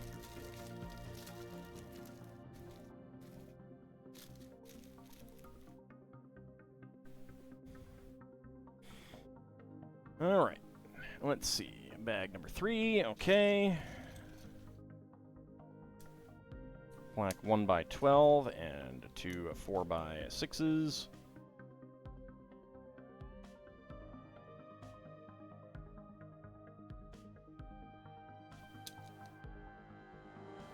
Brown 1x4 and 2 2x4s.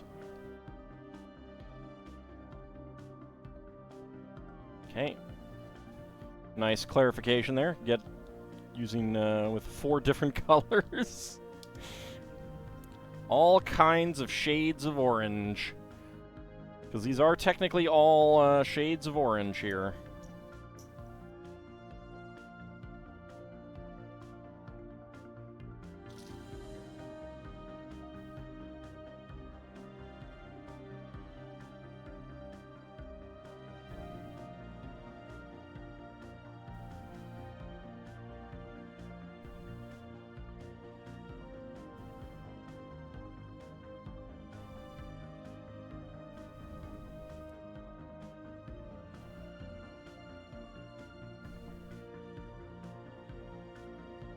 Alright, so we start with the bright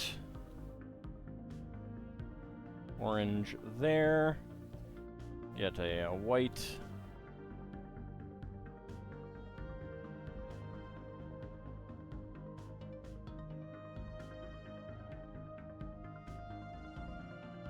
Okay,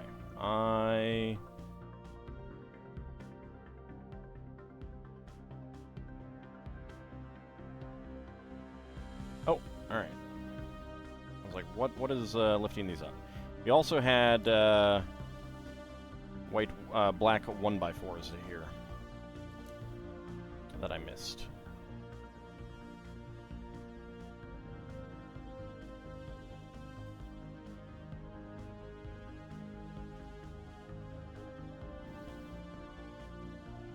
A blue piece followed by an orange piece.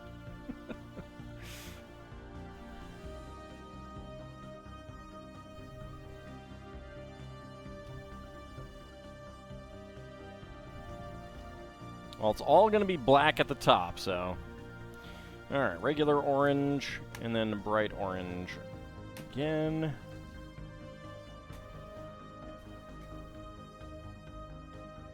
Orange 1x6s, 1x4s. There we go. And then dark orange, and regular orange. Dark orange and regular orange. And then dark orange 1x4s. Then black and 2 dark orange 1x6s, and then another black 1x12. There we go. Get that nice transition up to the dark. Is this the explosion from the falling comet? No, this is just a different world.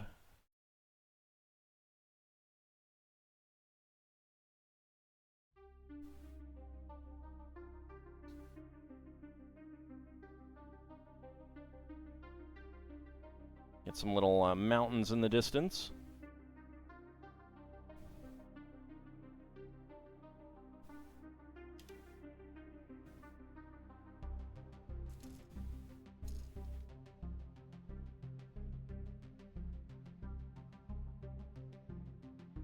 There we go. Nope, no one cast Meteo. Alright, so 1x2 plate, 1x2 slope, and a 1x1 tile slope.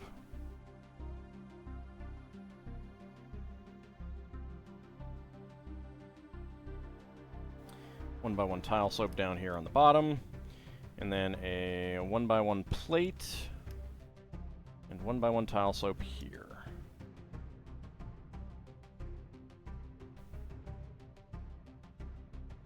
Good, because it ain't time for Tella's final showdown.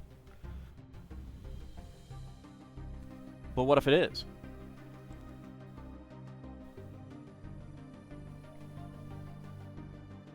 Alright, 1x8 on that side, and a 1x4 tile there.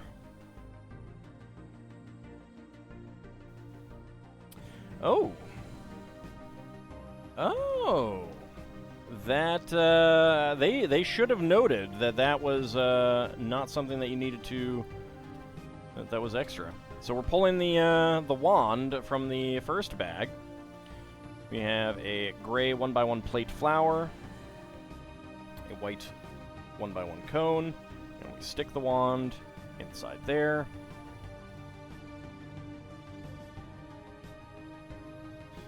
And then a gray roller skate and white 1x1 tile for a little planetary rover.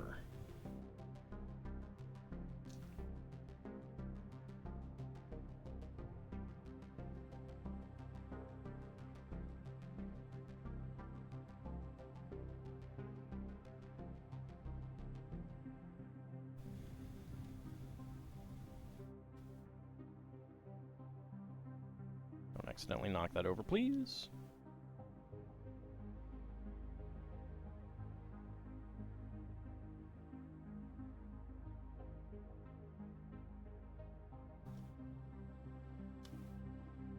There we go.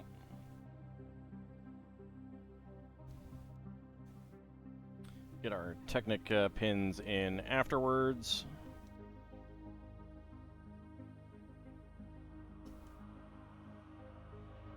Howdy, Red Hyena. Thank you very much for that resubscription. 20 months. Seems like a really fun display set. Also, howdy all. Yeah, I'm liking the way that it's looking already.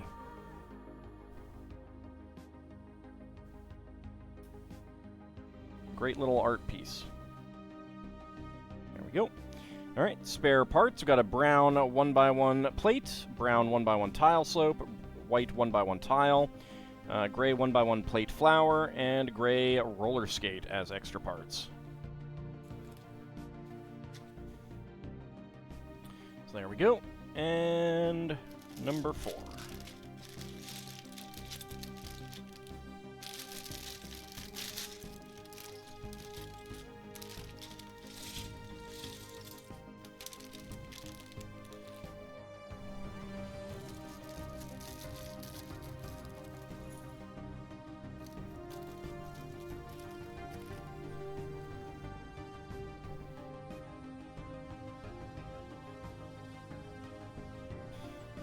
Oh, that still has... I clearly need to look at that. That still has my Twitter account on there, which is now defunct. I have deleted that. I need to remember to go in and change that after this. Obviously, I haven't been looking at that for a while. I need to get my my VODs channel on there as well.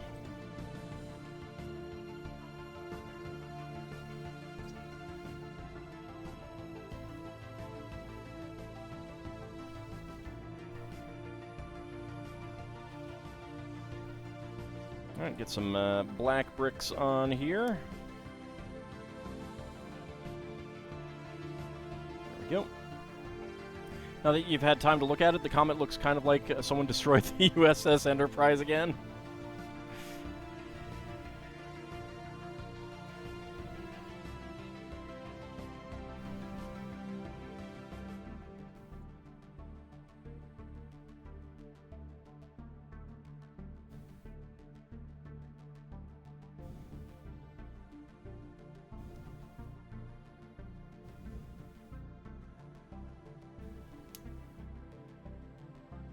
Okay, Technic pins in there.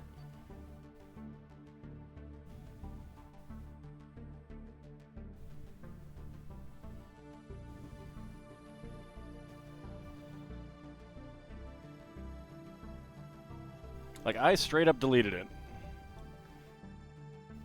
I was like, no more. Alright, 1x12 plate. Get that all the way across there. 1x2 and 1x2. Alright, 2 more corner bricks and 1x2 bricks. Okay, at the top we have the Technic friction pins. And a 1x2 on that side. 1x1 with a friction pin on this side as well. This time we have the 2x2 corner brick. Okay, and then the 15L beams to stabilize it all.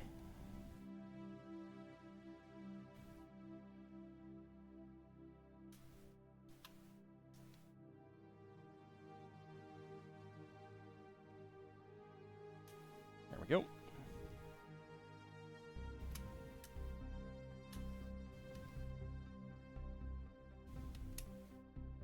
There we go.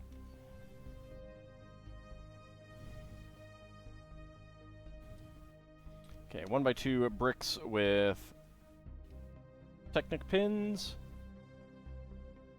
And a 1x1 Technic brick with a friction half pin in red.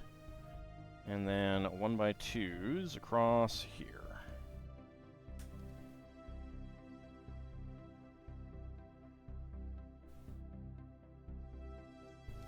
2x12. 2x8. Pair of corner bricks. And 1x1 Technic bricks to eventually lock these together. And tiles.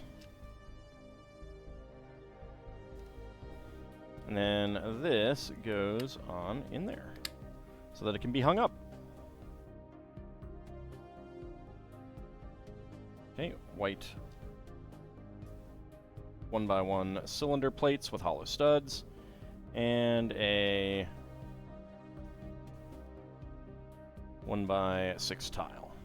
Okay, so back to the front. And first, two by two cylinder tile with center stud and gray 8x8 cylinder plate. Now this is not being centered. This goes, let's see, goes up a little bit more. Yeah, that's right. And this is right there, thereabouts. Can that go a little bit closer? So it can go closer. It'd be, I don't think that would be as, I think it would look weird with this one.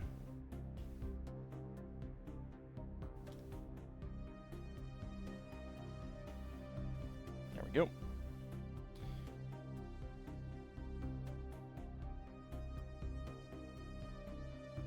There we go. So we got two crescent moons there.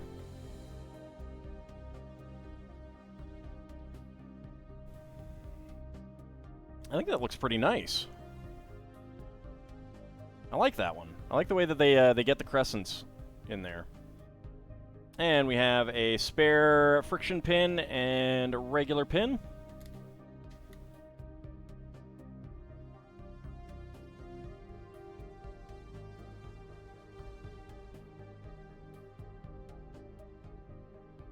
Okay.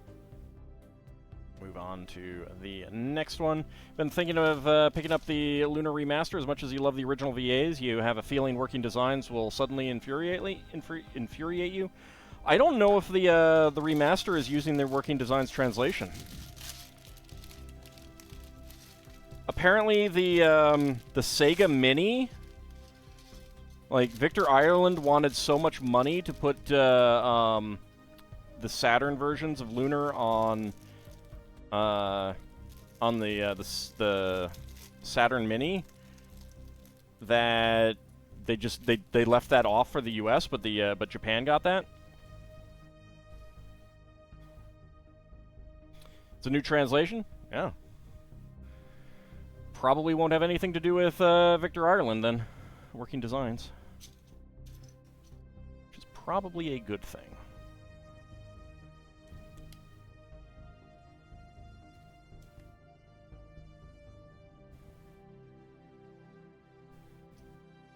Okay, black 1x4s.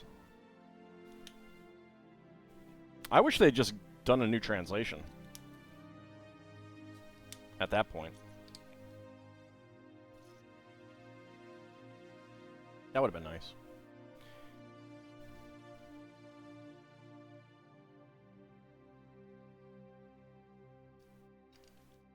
Hey, if I had control over the ads Vigastry, it would be like nothing but Lego and other things, but I have no control over the ads whatsoever.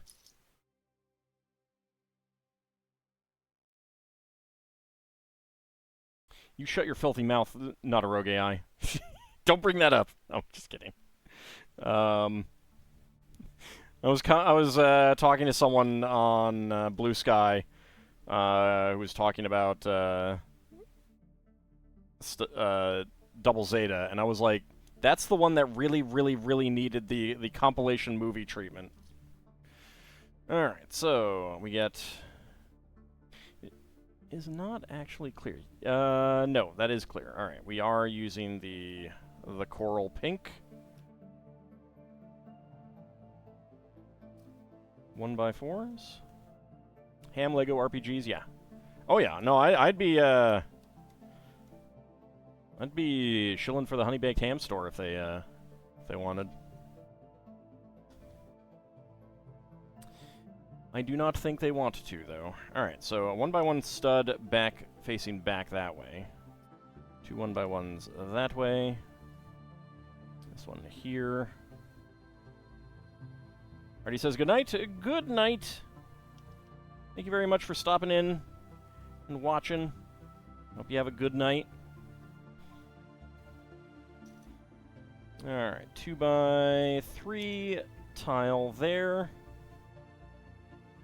1x2 tile there. 1x2 plate with top clip. 1x2 tile with center stud. 1x1 cylinder plate.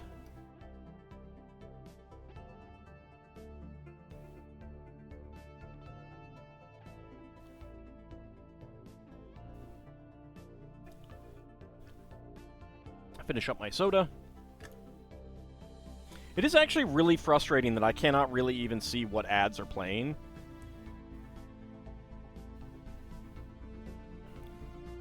That I don't have an, you know, an ability to be like, to veto some ads or something like that. Alright, so we get dark pink 1x6s and coral pink 1x6s. Have I looked at playing Old Skies? It's a new one from the devs who did the Blackwell Legacy games. I have not, mainly because I just don't pay attention to new games. But they have some other games that I've been kind of thinking of playing at some point as well. So I'll try to take a look at that. There we go, 3x3 radar dish. Not sure if I'd like a blueberry-flavored soda. Not a big blueberry person. I don't hate it, just prefer other flavors. I'd try it, though.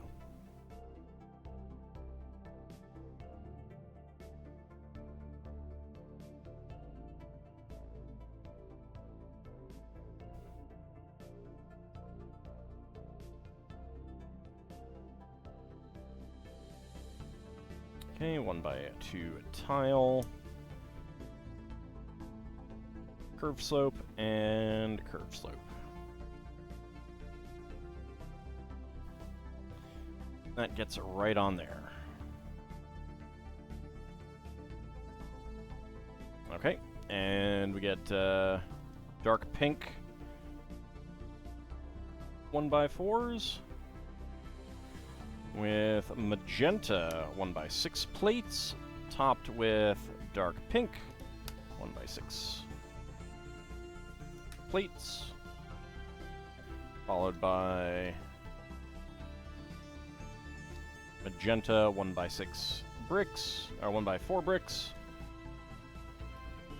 1x12 in black, 2 dark pinks. Oh, that gets right on there. And a 1x12. Sign you up, you'll take 6. Howdy, Mad Martin, how's it going? Looks at the stream category title, so this is the Lego part, but when do we start building bricks?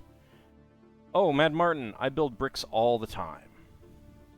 Bricks around my heart so that you guys can't break it.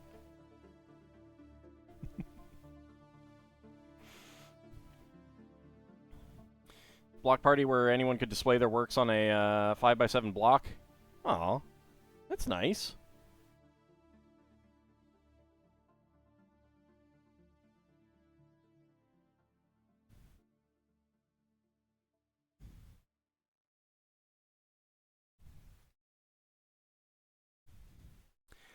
I don't know, Mad Martin. You might want to be suspicious of all those gifts. You know what they say.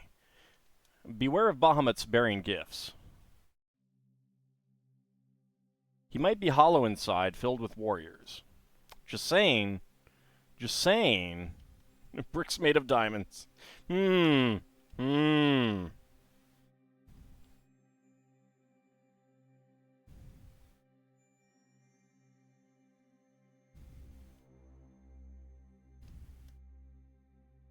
There we go.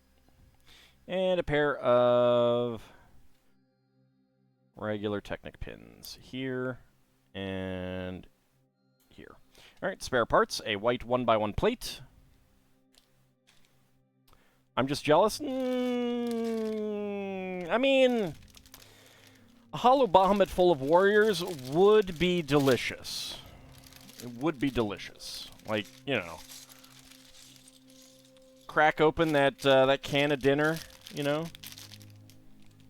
Warriors, you'll finally have friends to hang out with. But what if the warriors just want to come out to play, eh?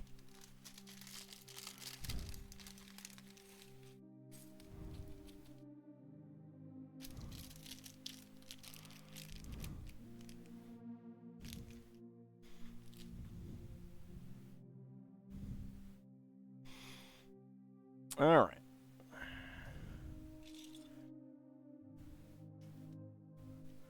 One by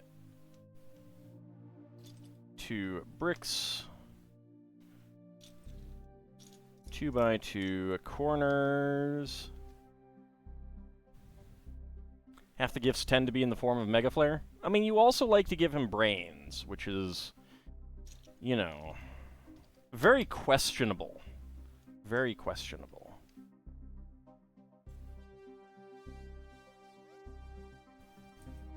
A D&D Discord I'm on had a guy in last year who was very insistent on being wrong about alignment in D&D. Despite what everyone would tell him, he continued to be insistent on being wrong. He eventually got banned.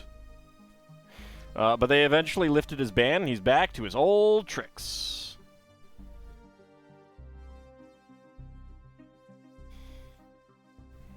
Alright, so let's see, a 1x2 plate, pair of a 1x1 headlight bricks. Yep, he's back to being wrong. Very, very wrong.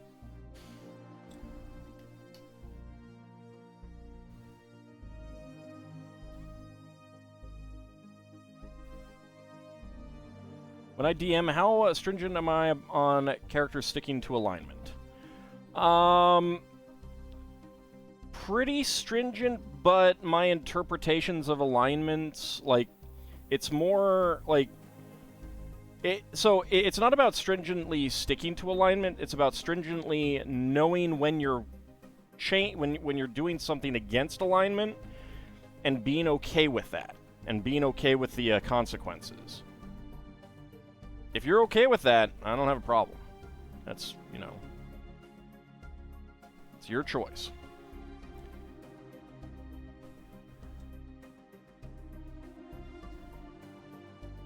I don't tell you how to play the character, I just let you know that, you know, you might be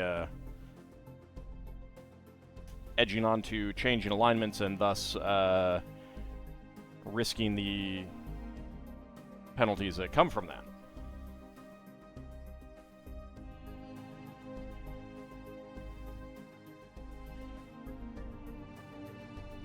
It's a lawful good illithid.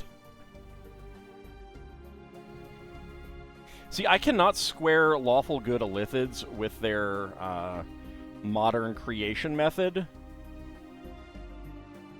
Like, to me, it's a cognitive dissonance thing.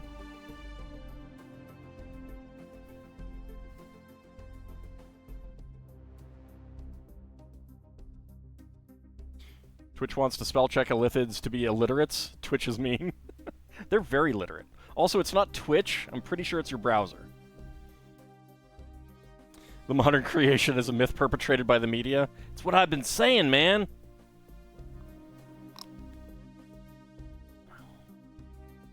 A totally lawful good dragon who delivers brains to illithids.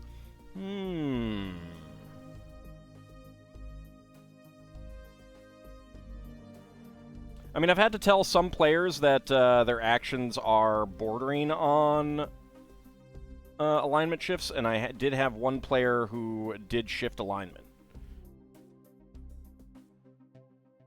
and then eventually died in a way that, or the character died in such a way that it was like, yep, that alignment was absolutely correct.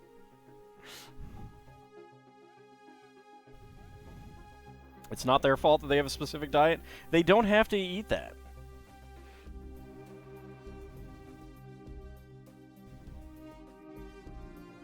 They can eat other things.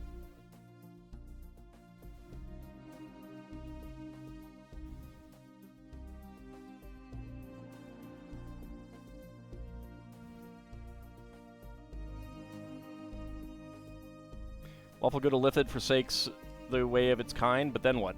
So here is why I have a problem with the idea of any good illithid, actually. And it's because to be a good illithid is to doom your race to extinction, knowingly and willingly. And I struggle with that.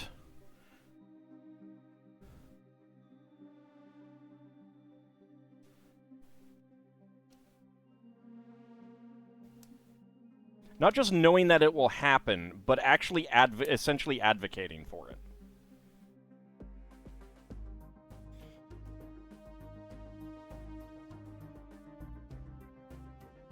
And that would be an evil act? No, dooming your race to extinction is not in and of itself an evil act, unless you, like, bring about it in such a way as to cause it by action. To cause it by inaction is not an evil act. I think any sapient creature has a potential for any alignment, but some cultures have difficulty making certain philosophies. So again, I agree, but here's the thing. So this is what I'm getting at. The modern, and it's been modern since mid to late 2nd edition, the modern method of illithid procreation, i.e. creating new illithids, requires the death of a sentient sapient creature. It cannot happen without that. So if you're lawful good, how do you allow that to come to pass? Like, you can't willingly do that. What if you only get those willing to do it? I don't know that that's possible. Like,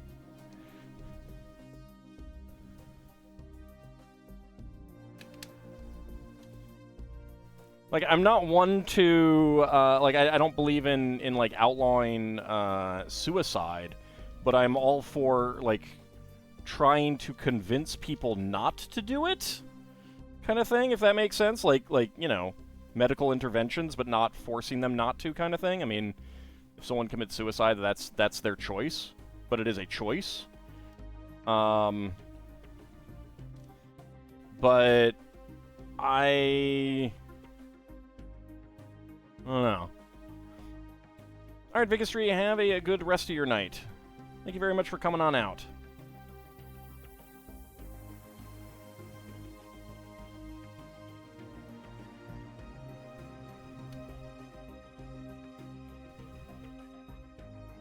Okay, so let's go ahead and do this.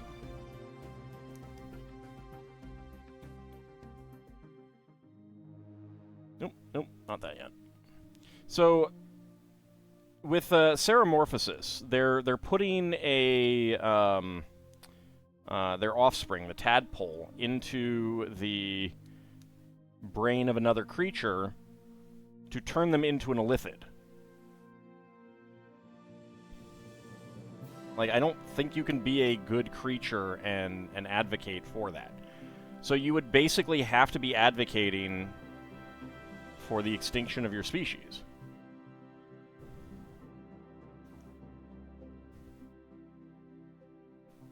Simple solution, go back to the old way, where that's not the method of reproduction.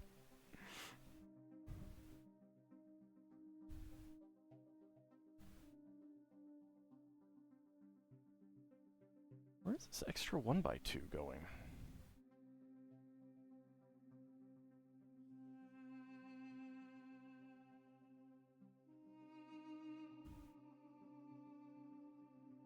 Well, but the eating brains part actually isn't the problem. You could eat animal brains. Could they just tadpole a chicken or something? Well, it wouldn't be a sentient illithid. It has to be a sentient creature. Tadpoles that do not get implanted become these giant, unintelligent, horrible monsters.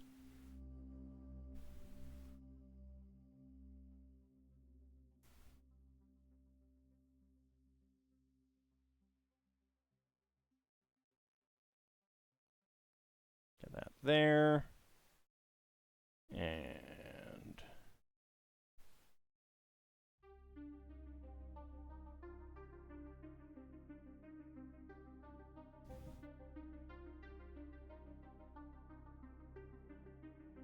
like, I think it is, you know, if you think about it, the if they become giant, unintelligent, worm-like monsters, if they don't eat a brain, basically take over the body of a humanoid, then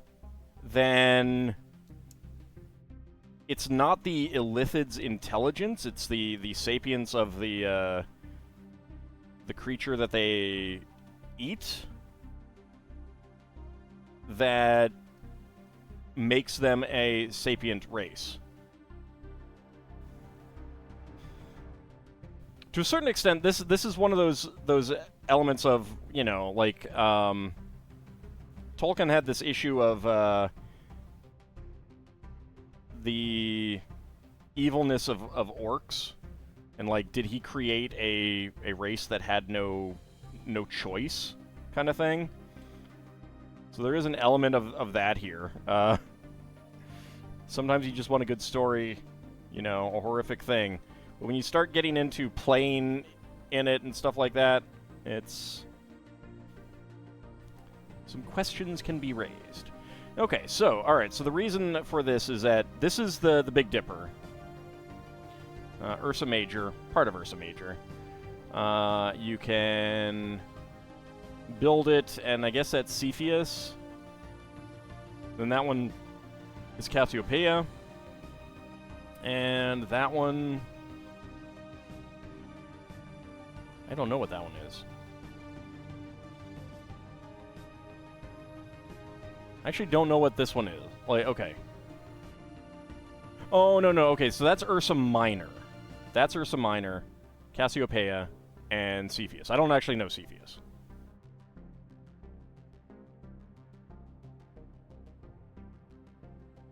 But we'll stick with the Big Dipper.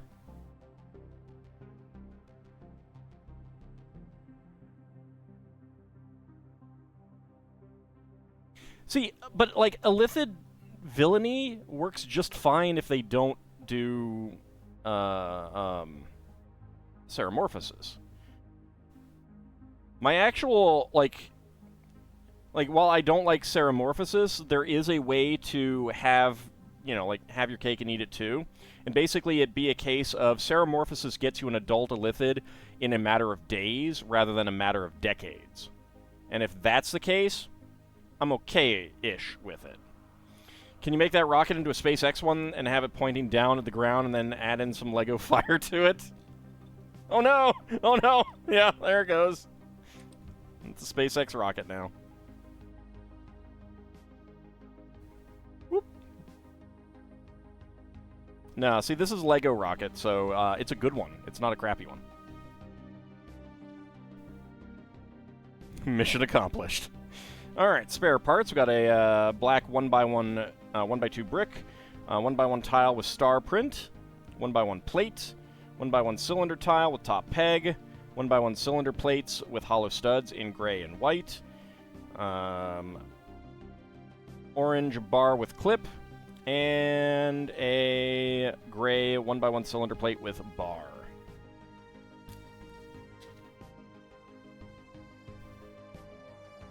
Okay, and for the final one.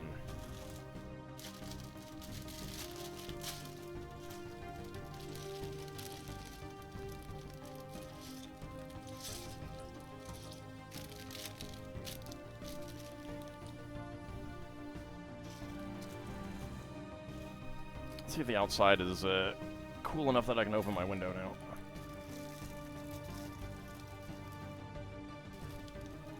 Well, but so if it's something that just speeds up the process, then like it would be an act of desperation, but it would also just be the we're evil. We might as well do this because it's just more efficient and effective for us.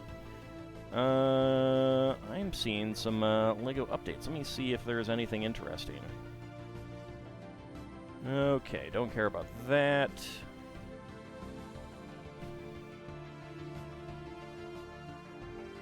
Oh yeah, lots of sets being revealed because it's basically May 1st. Alright, I will look at those later.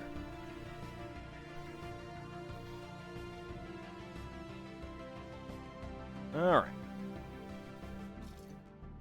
Start out here with 4x6s and a 1x12.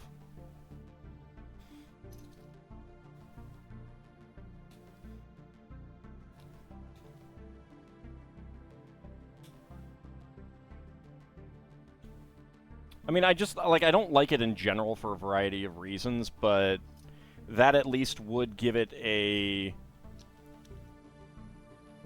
like, there would be a way for you to have good illithids advocating for goodness. Right now, you can't. Like, I mean, you can, obviously, but they're also advocating for the death of their entire race. And that's hard to square, I think. Because there's no act of redemption there. There's no, you know, how do we make up for it? How do we be better? It is literally just, we are bad and we should all eventually go extinct. Like, not necessarily die, like the current ones wouldn't die, but they would go extinct as a race.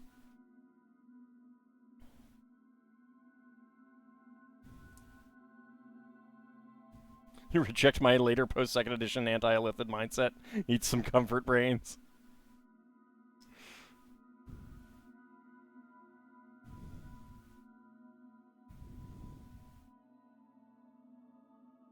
See, because if it's just about the brain eating, then it's just like, then the advocating is for, we should eat better, even if it's, you know, it's like, it's kind of like the same as advocating for getting rid of, you know, getting sugar out of foods or something.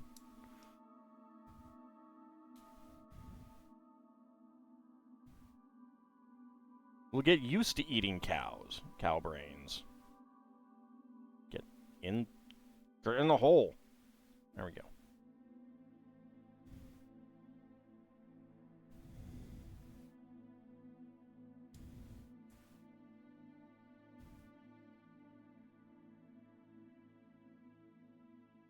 Like, Spelljammer had a, what I think is a non-evil illithid, Estrus. He's a really good character in that.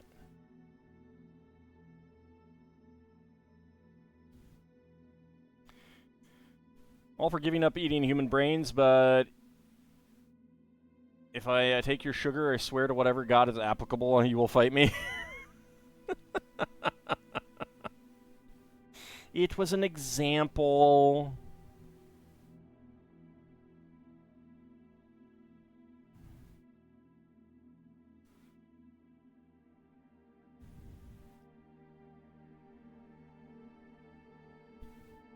And certainly, like, you could be, like, in my view of D&D alignments, if it's a situation where, like, the illithids are defending themselves against people attacking them, you know, brains getting eaten, it's kind of coming with the territory.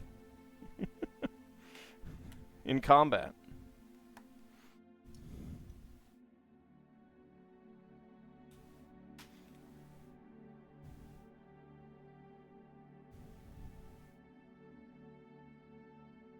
So we got some bright green here.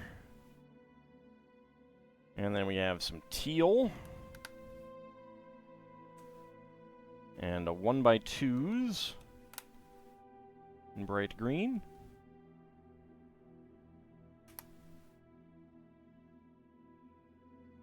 And teal 1x4 bricks.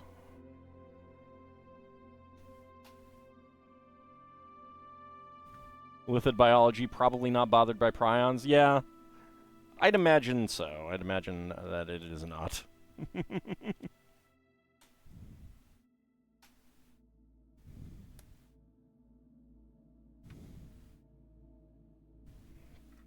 Alright, now we do the back.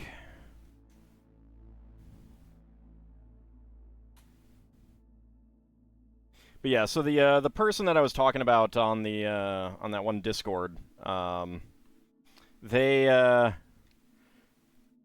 keep coming in and being like, D&D alignments are bad because they make all of these races like orcs and drow always evil, innately evil, always evil, going all the way back to the beginning. And then people will be like, no, there were non-evil ones all the way back at the beginning. Always evil, always evil, always evil. No, seriously, and just like goes back and forth. He cannot be convinced because his entire worldview, I think, is based on viewing them as evil. Especially like the people who worked on old D&D, they have to be bad people in his mind. Alright, so spare parts. Black friction pin, gray regular pin, which I'm thinking that we're eventually going to use to connect to all of these. A black 1x1 dome light with pin, and a black 1x1 cylinder plate with hollow stud. And bag number 8. Actually, no, probably not now. Because there's these blue, long pins.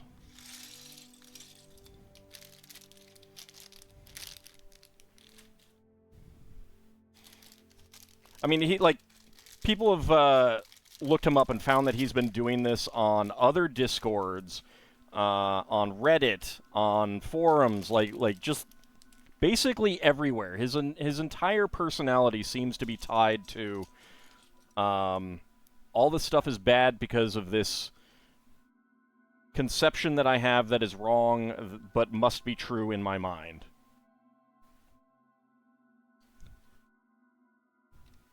When I saw that he came back, I was just like, I face-palmed.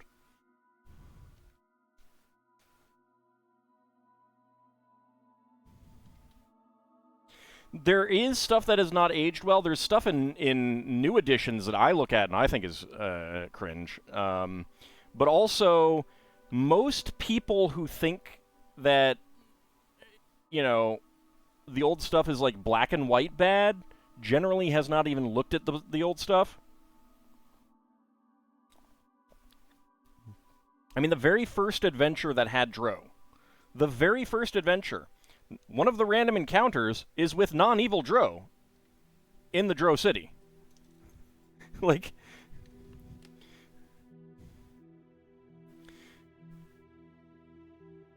by definition, he is wrong. Like, flat out wrong. Even if, like, some of the people who worked on old D&D had some bad ideas and stuff like that, they still had more nuance to them than he is giving them credit for. At a minimum.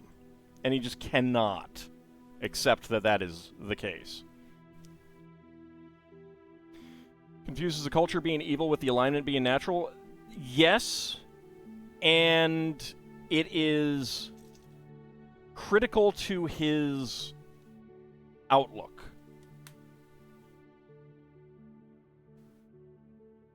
Like, I think he has kind of ingrained that into his personality or something. It's very weird. Dude needs help.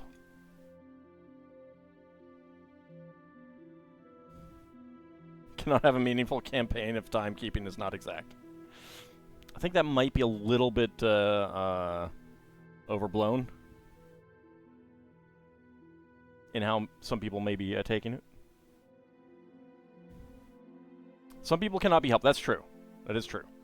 And that is why he was banned before. And It's fair giving someone a second chance, but at the same time, in a private environment, you don't have to.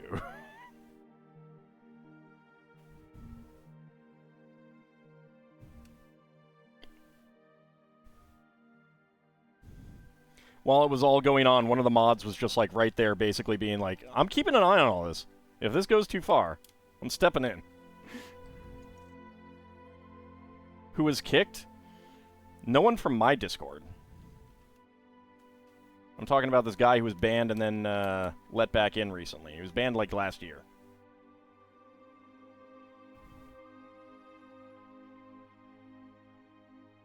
I mean, like, so he... At the time he was banned last year, he was also posting on Reddit at the exact same time, like you know, jumping between one and the other.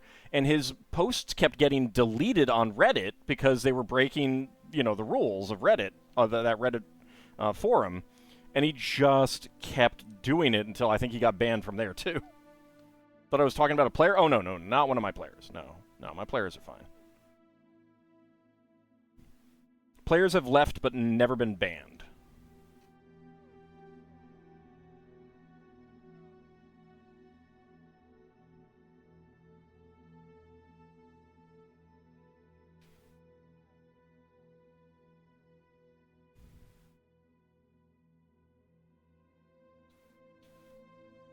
I'm not even sure if I've ever been in a game with a player who got banned. Like, throughout my entire history.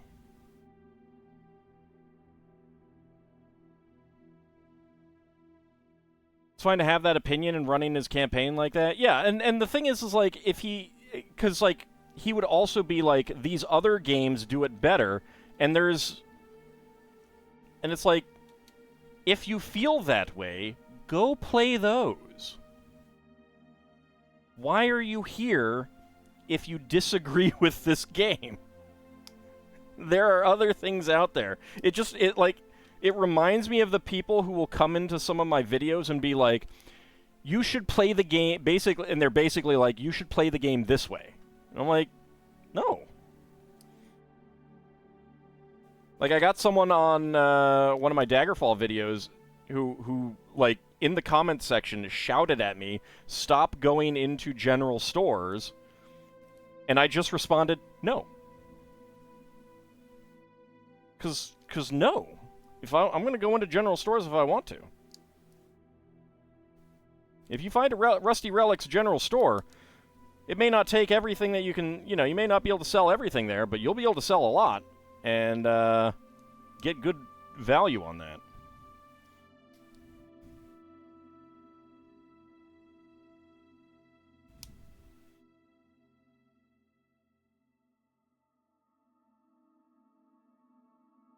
Like the FF4 PR VODs? No, that guy's different.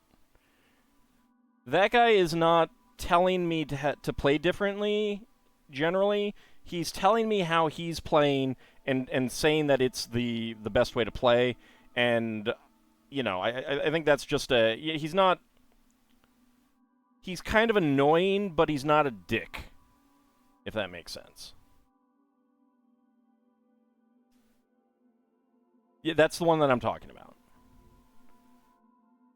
He's annoying, not a dick. Oops, I want that to go there. And I don't think he's aware of how he comes off. And he's not making trouble. Although I cannot see, like, I do not get alerted if a person posts a comment and then someone else posts a reply to that. I do not get alerted to those.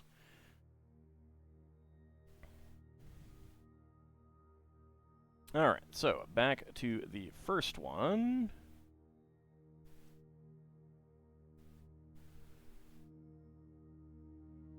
Because we are gonna at least connect two of these together.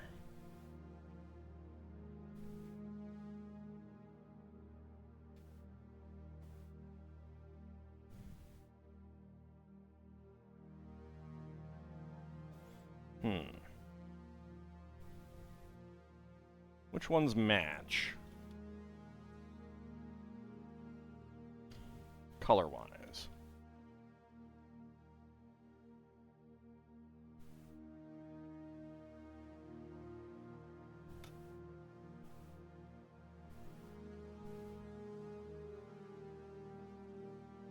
Yeah, let's do that. Nope.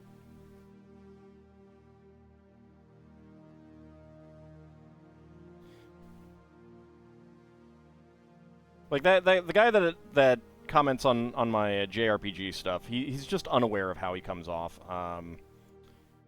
Because I've like tried to talk to him in the comments, and he just he doesn't get it, and it's just a,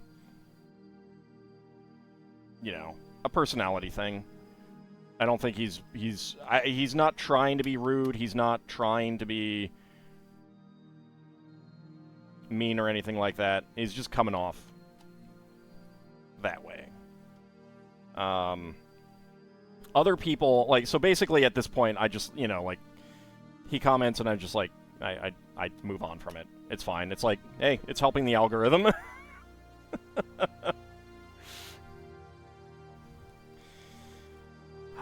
No, so I don't think he's giving advice. I think he's just talking about something that he likes and doesn't realize how he comes across, kind of thing. I think that's what it is. Let's go ahead and straighten these. Whereas I do have people, like, the guy shouting at me not to go into general stores in Daggerfall. That guy is telling me how to play. And that is just no.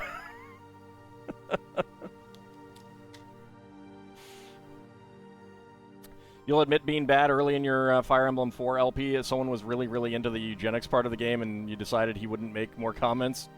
And that's fine. Like, if someone's annoying, that's one of the things about the comment section on your videos. They're your videos. It is your comment section. If someone is being annoying, boot them. If you do not want to see them, boot them. Get them out. Like, that is without a doubt what you should do. I generally, like, I've had a few people who, after I responded to them, realized how they came off and apologized, and that is one reason why I do tend to respond to them, to give them an opportunity, whereas other people have really dug themselves deeper. And then I'm like, boop. Yeah, most people are pretty polite. Most people are pretty polite in what is a, like, just a fun kind of thing. Most people are pretty polite. You're not monetizing, you're just having fun? I mean, even if you're monetizing, whether you're like, I mean, even if you're monetizing, I'd hope that you're trying to have fun too. But it's just a case of, like, it's your comment section. If someone's being rude or someone's being even just annoying and you don't want to see it, get rid of them. It's fine. They don't have a right to comment. All right. But these are the Tales of the Space Age. I really like these images. I love the black hole one. The crescent moons are really nice. The rocket, you know, having this as like the exhaust trail, those are really nice. I don't feel this one as much, but it's fine. But they're really nice little display pieces that you can put places, and they do come with elements on the back to actually hang them up on the wall if you wanted, even. And that's pretty cool. So yeah, like I like that. I really like how LEGO is branching out and doing artwork and stuff like that. It's a boon for those of us who love LEGO, and it's a great way to get in other people into LEGO, even if they don't end up buying, you know, sets like this, you know? It's just really neat to have more people building Lego and stuff like that. If you look really closely at the black hole, you can see the USS Cygnus. Or you can see Voyager 6. It went through what was once called a black hole. God, I need to rewatch the motion picture. I haven't watched that in a while. It's a good one. All right, let's go ahead and put these. No, don't fall over.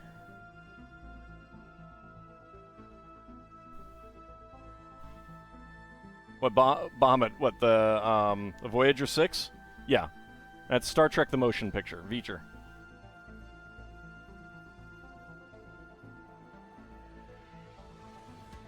Carbon units. All right. Let's go ahead and do some minifigs. Yep. All right. Get my dice out. Hope my computer doesn't crash like it did on Friday. All right. Let's see. D6. All right, that's a 6. So we're going to here. D12. Yours was referring to the black hole. I have not actually seen that one. I want to. All right, that is a 4. So 1, 2, 3, and 4.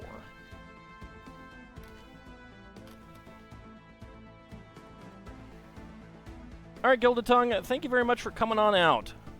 Have a good rest of your night.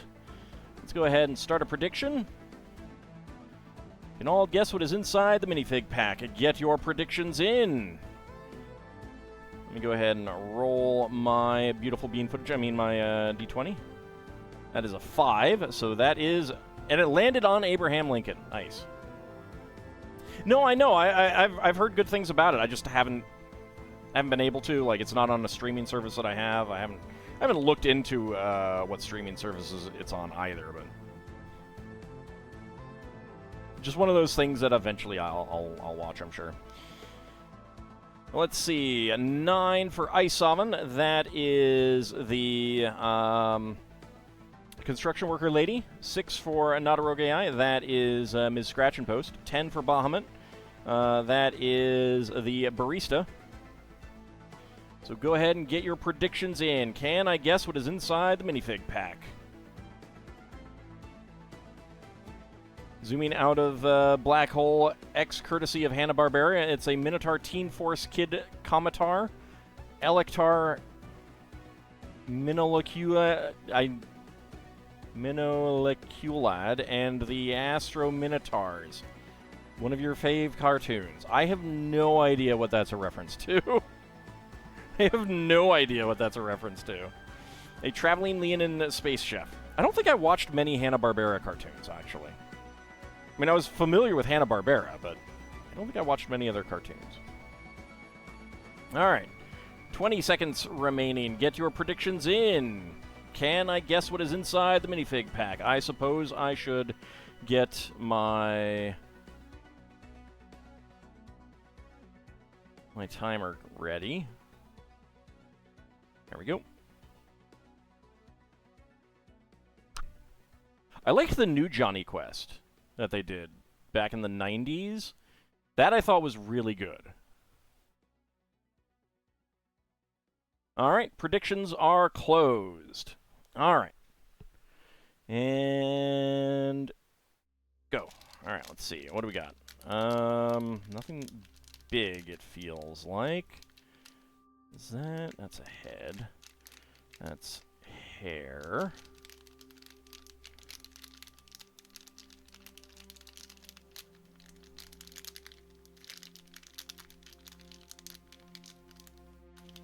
Okay, come on. Okay.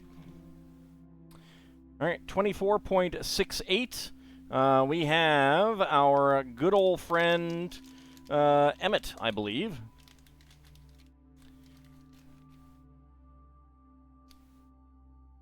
See if I'm correct. I did not feel any Any, Yep, I didn't feel any, handcuffs. So I thought that would be it. Alright.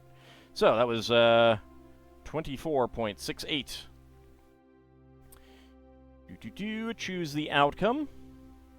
That is 20 to 50 seconds. Complete that prediction. Who is getting the hams? Let's see. Lord Canis and Ice Oven getting all the hams. Very nice. Bahamut and Palador going for within 20 seconds. Shield of Hope going for 50 to 60. And Lel Bunny going for no. Hams.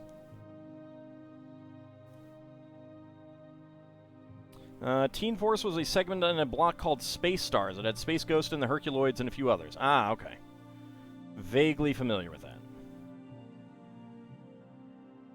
I'm much more familiar with Space Ghost from Space Ghost Coast to Coast. Alright, there's Emmett. So that is our 4th Emmett. I guess the good thing is that it gets me hard hats with hair. Okay. Next up, we have Series 13. Let's go ahead and start a prediction.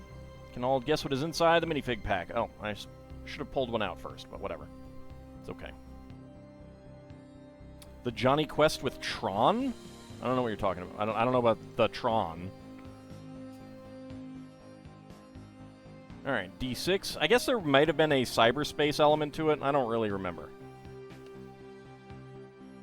Alright, so that's a 5. So we're going here again. D20. That is also a 5. So 1, 2, 3, 4, and 5. Okay, put these away.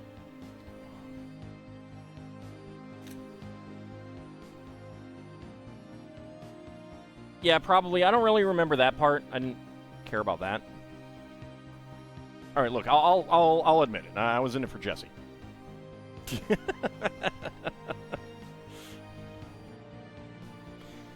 Yeah, Quest World. That sounds familiar. All right, so we have gotten the King. We have gotten. Oh yeah, I was going to show them off. Well, we'll get them again. We've gotten the Construction Worker. We have gotten Ming the Merciless. We've gotten the Samurai Lady. And none of the others yet. Let's roll my die and see what that says. Alden is red-haired ladies. Look, what can I say? I gotta type. All right, 9. So that is, once again, the Construction Worker. The Carpenter.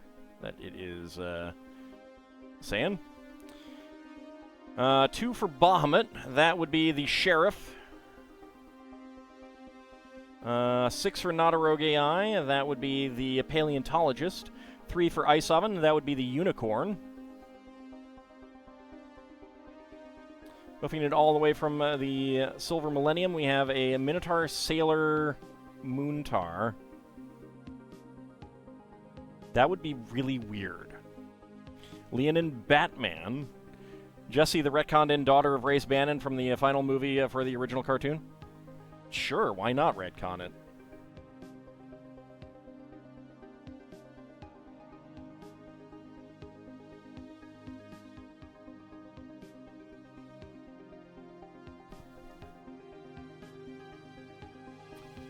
Went ahead and snoozed the ads. How do you know she isn't an anthropologist and that is a recent bone? Because she has an ammonite fossil in her other hand.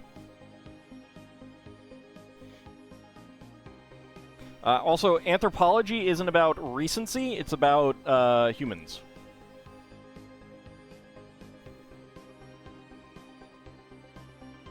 Feels so nice to have single clicks working again. Awesome. All right. So get your predictions in. Oh, nope. Predictions are closed. I missed that.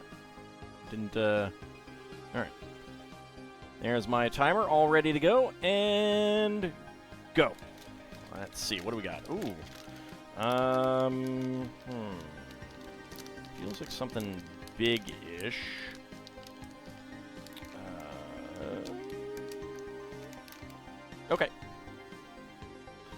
14.98. I believe we have a unicorn.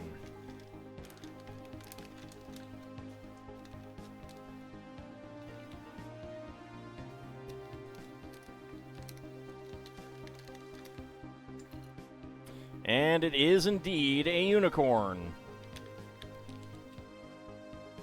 Alright, so that was 14.98. Let's choose the outcome. Within 20 seconds, complete that prediction. Who is getting the hams? Bahamut, Kinshir, and Palador getting all the hams. Very nice. Basically doubling what you put in. Excellent. Lord Canis, Icehaven going for 20 to 50. Shield of Hope going for 50 to 60. And Lel Bunny going for no. Yum indeed. Yum indeed. Alright, let's go ahead and get the tail in there. There we go. Do we have a... yeah, it's just a single-sided face.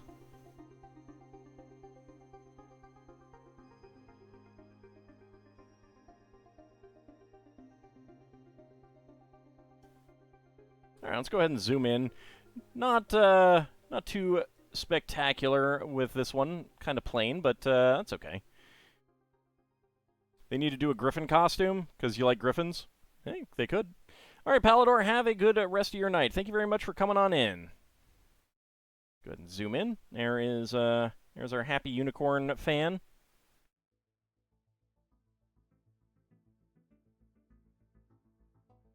She is happy. Little purple tail.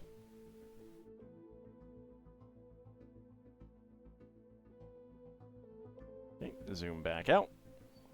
There we go.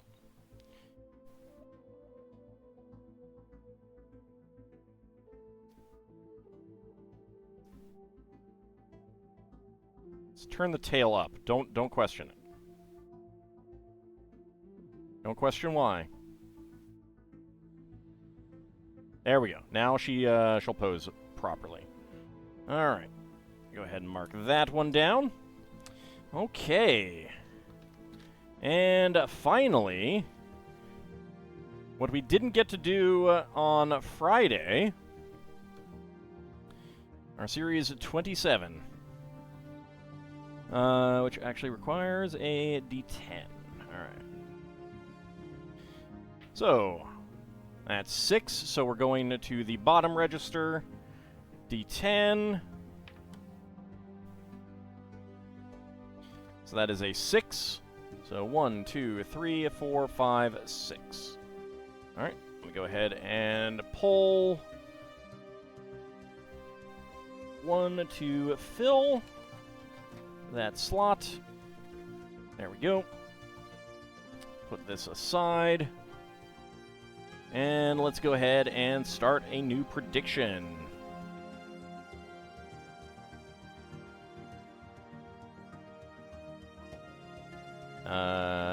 Oh, right. I have to go further back because, there we go. Because I didn't do it last Friday. Alright. I clicked on the one that was supposed to be, and I was like, wait a second, why isn't that? Oh, right, because I didn't do it. We had a crash. Crashed on out. Yep. Let's snooze that. Alright, so, let's see. Is this the only equine costume so far? No, I don't think so. We had... well, we had the guy with the cowboy kid with the horse costume there. Okay, so, let's see. 8 for Bahamut. That would be the Boogeyman. 6 for Not-A-Rogue AI. That would be the Pteranodon fan. 12 for Icehaven. That would be the Steampunk Inventor. 3 6s. Guess you get to roll exceptional strength. Exactly. 46. Darn, no double zero. Hey. Any exceptional strength is good exceptional strength. Final guess for what seems to be one of the faves of this crowd, a Minotaur Robotectar.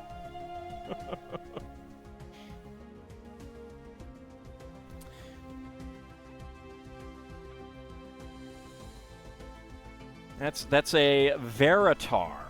I think we should call it. Space Cowboy Leonin riding a space horse. That was also a cartoon, yes. Yeah. Specifically a Japanese cartoon. Alright, let me go ahead and get my scanner up. Once again, if you, we do have a new series coming out tomorrow. It is the F1 race cars, though.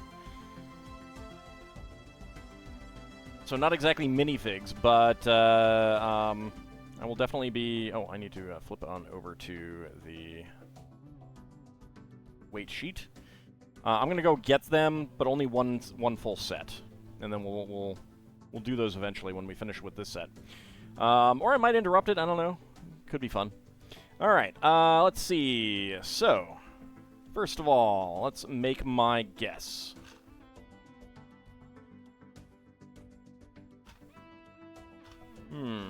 There's a lot of small pieces in this. I'm going to guess the Steampunk Inventor. That is going to be my guess. Let's roll the dice. The die. 2. So that is the Wolfpack Beastmaster, which we did get already. 17.46. Ooh, all right. So this could be the Cat Fan. This could be the Steampunk Inventor. This could be the Longboard. No, it couldn't be the Longboarder. It is, who's the other 17.4? Thought there was another one. Well, 17.55 for the plushie fan. That's pretty close. But 17.46. I'm going to say that this is the Steampunk Inventor, because we've gotten 2 of the Cat Fan, and I think there were more parts in it, so... Alright, so let's go ahead and scan it. Yeah, Steampunk Inventor. Alright.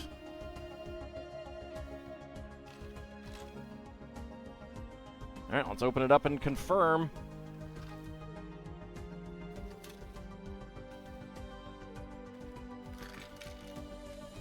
Yep, it is. All right.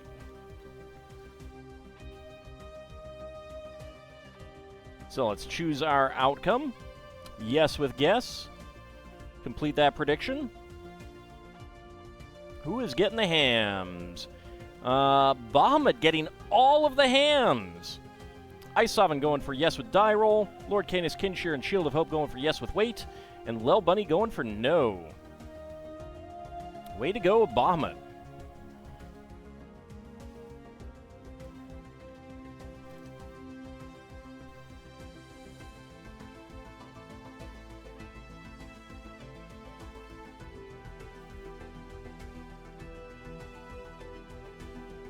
Interestingly enough, his hat in the sheet that I had, so that's an official image, has the hat turned backwards, which is very weird.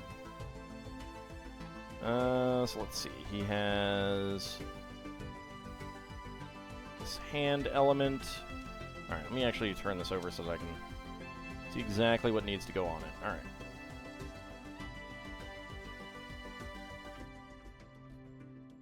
Go. Gauge. Some ice cream. And a clip.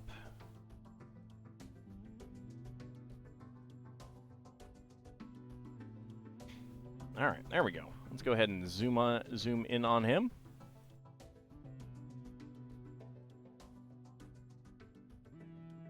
So nice goggles on the helmet, on the hat, I should say. Lots of decorations, neat decorations on his outfit. He's got a silver arm, a gold arm. There's the gauge.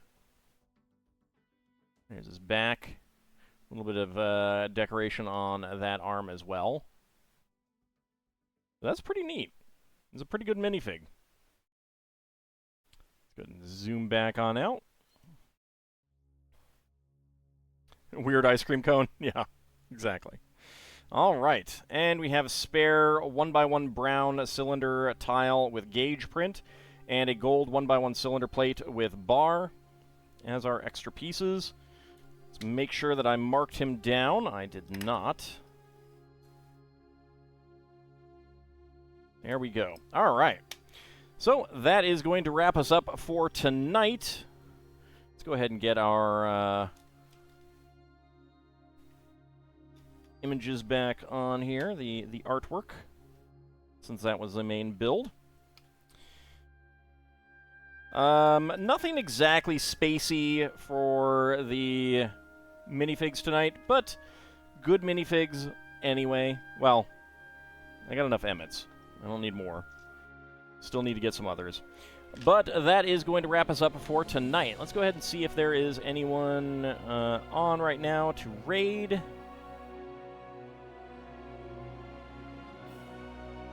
Let's see.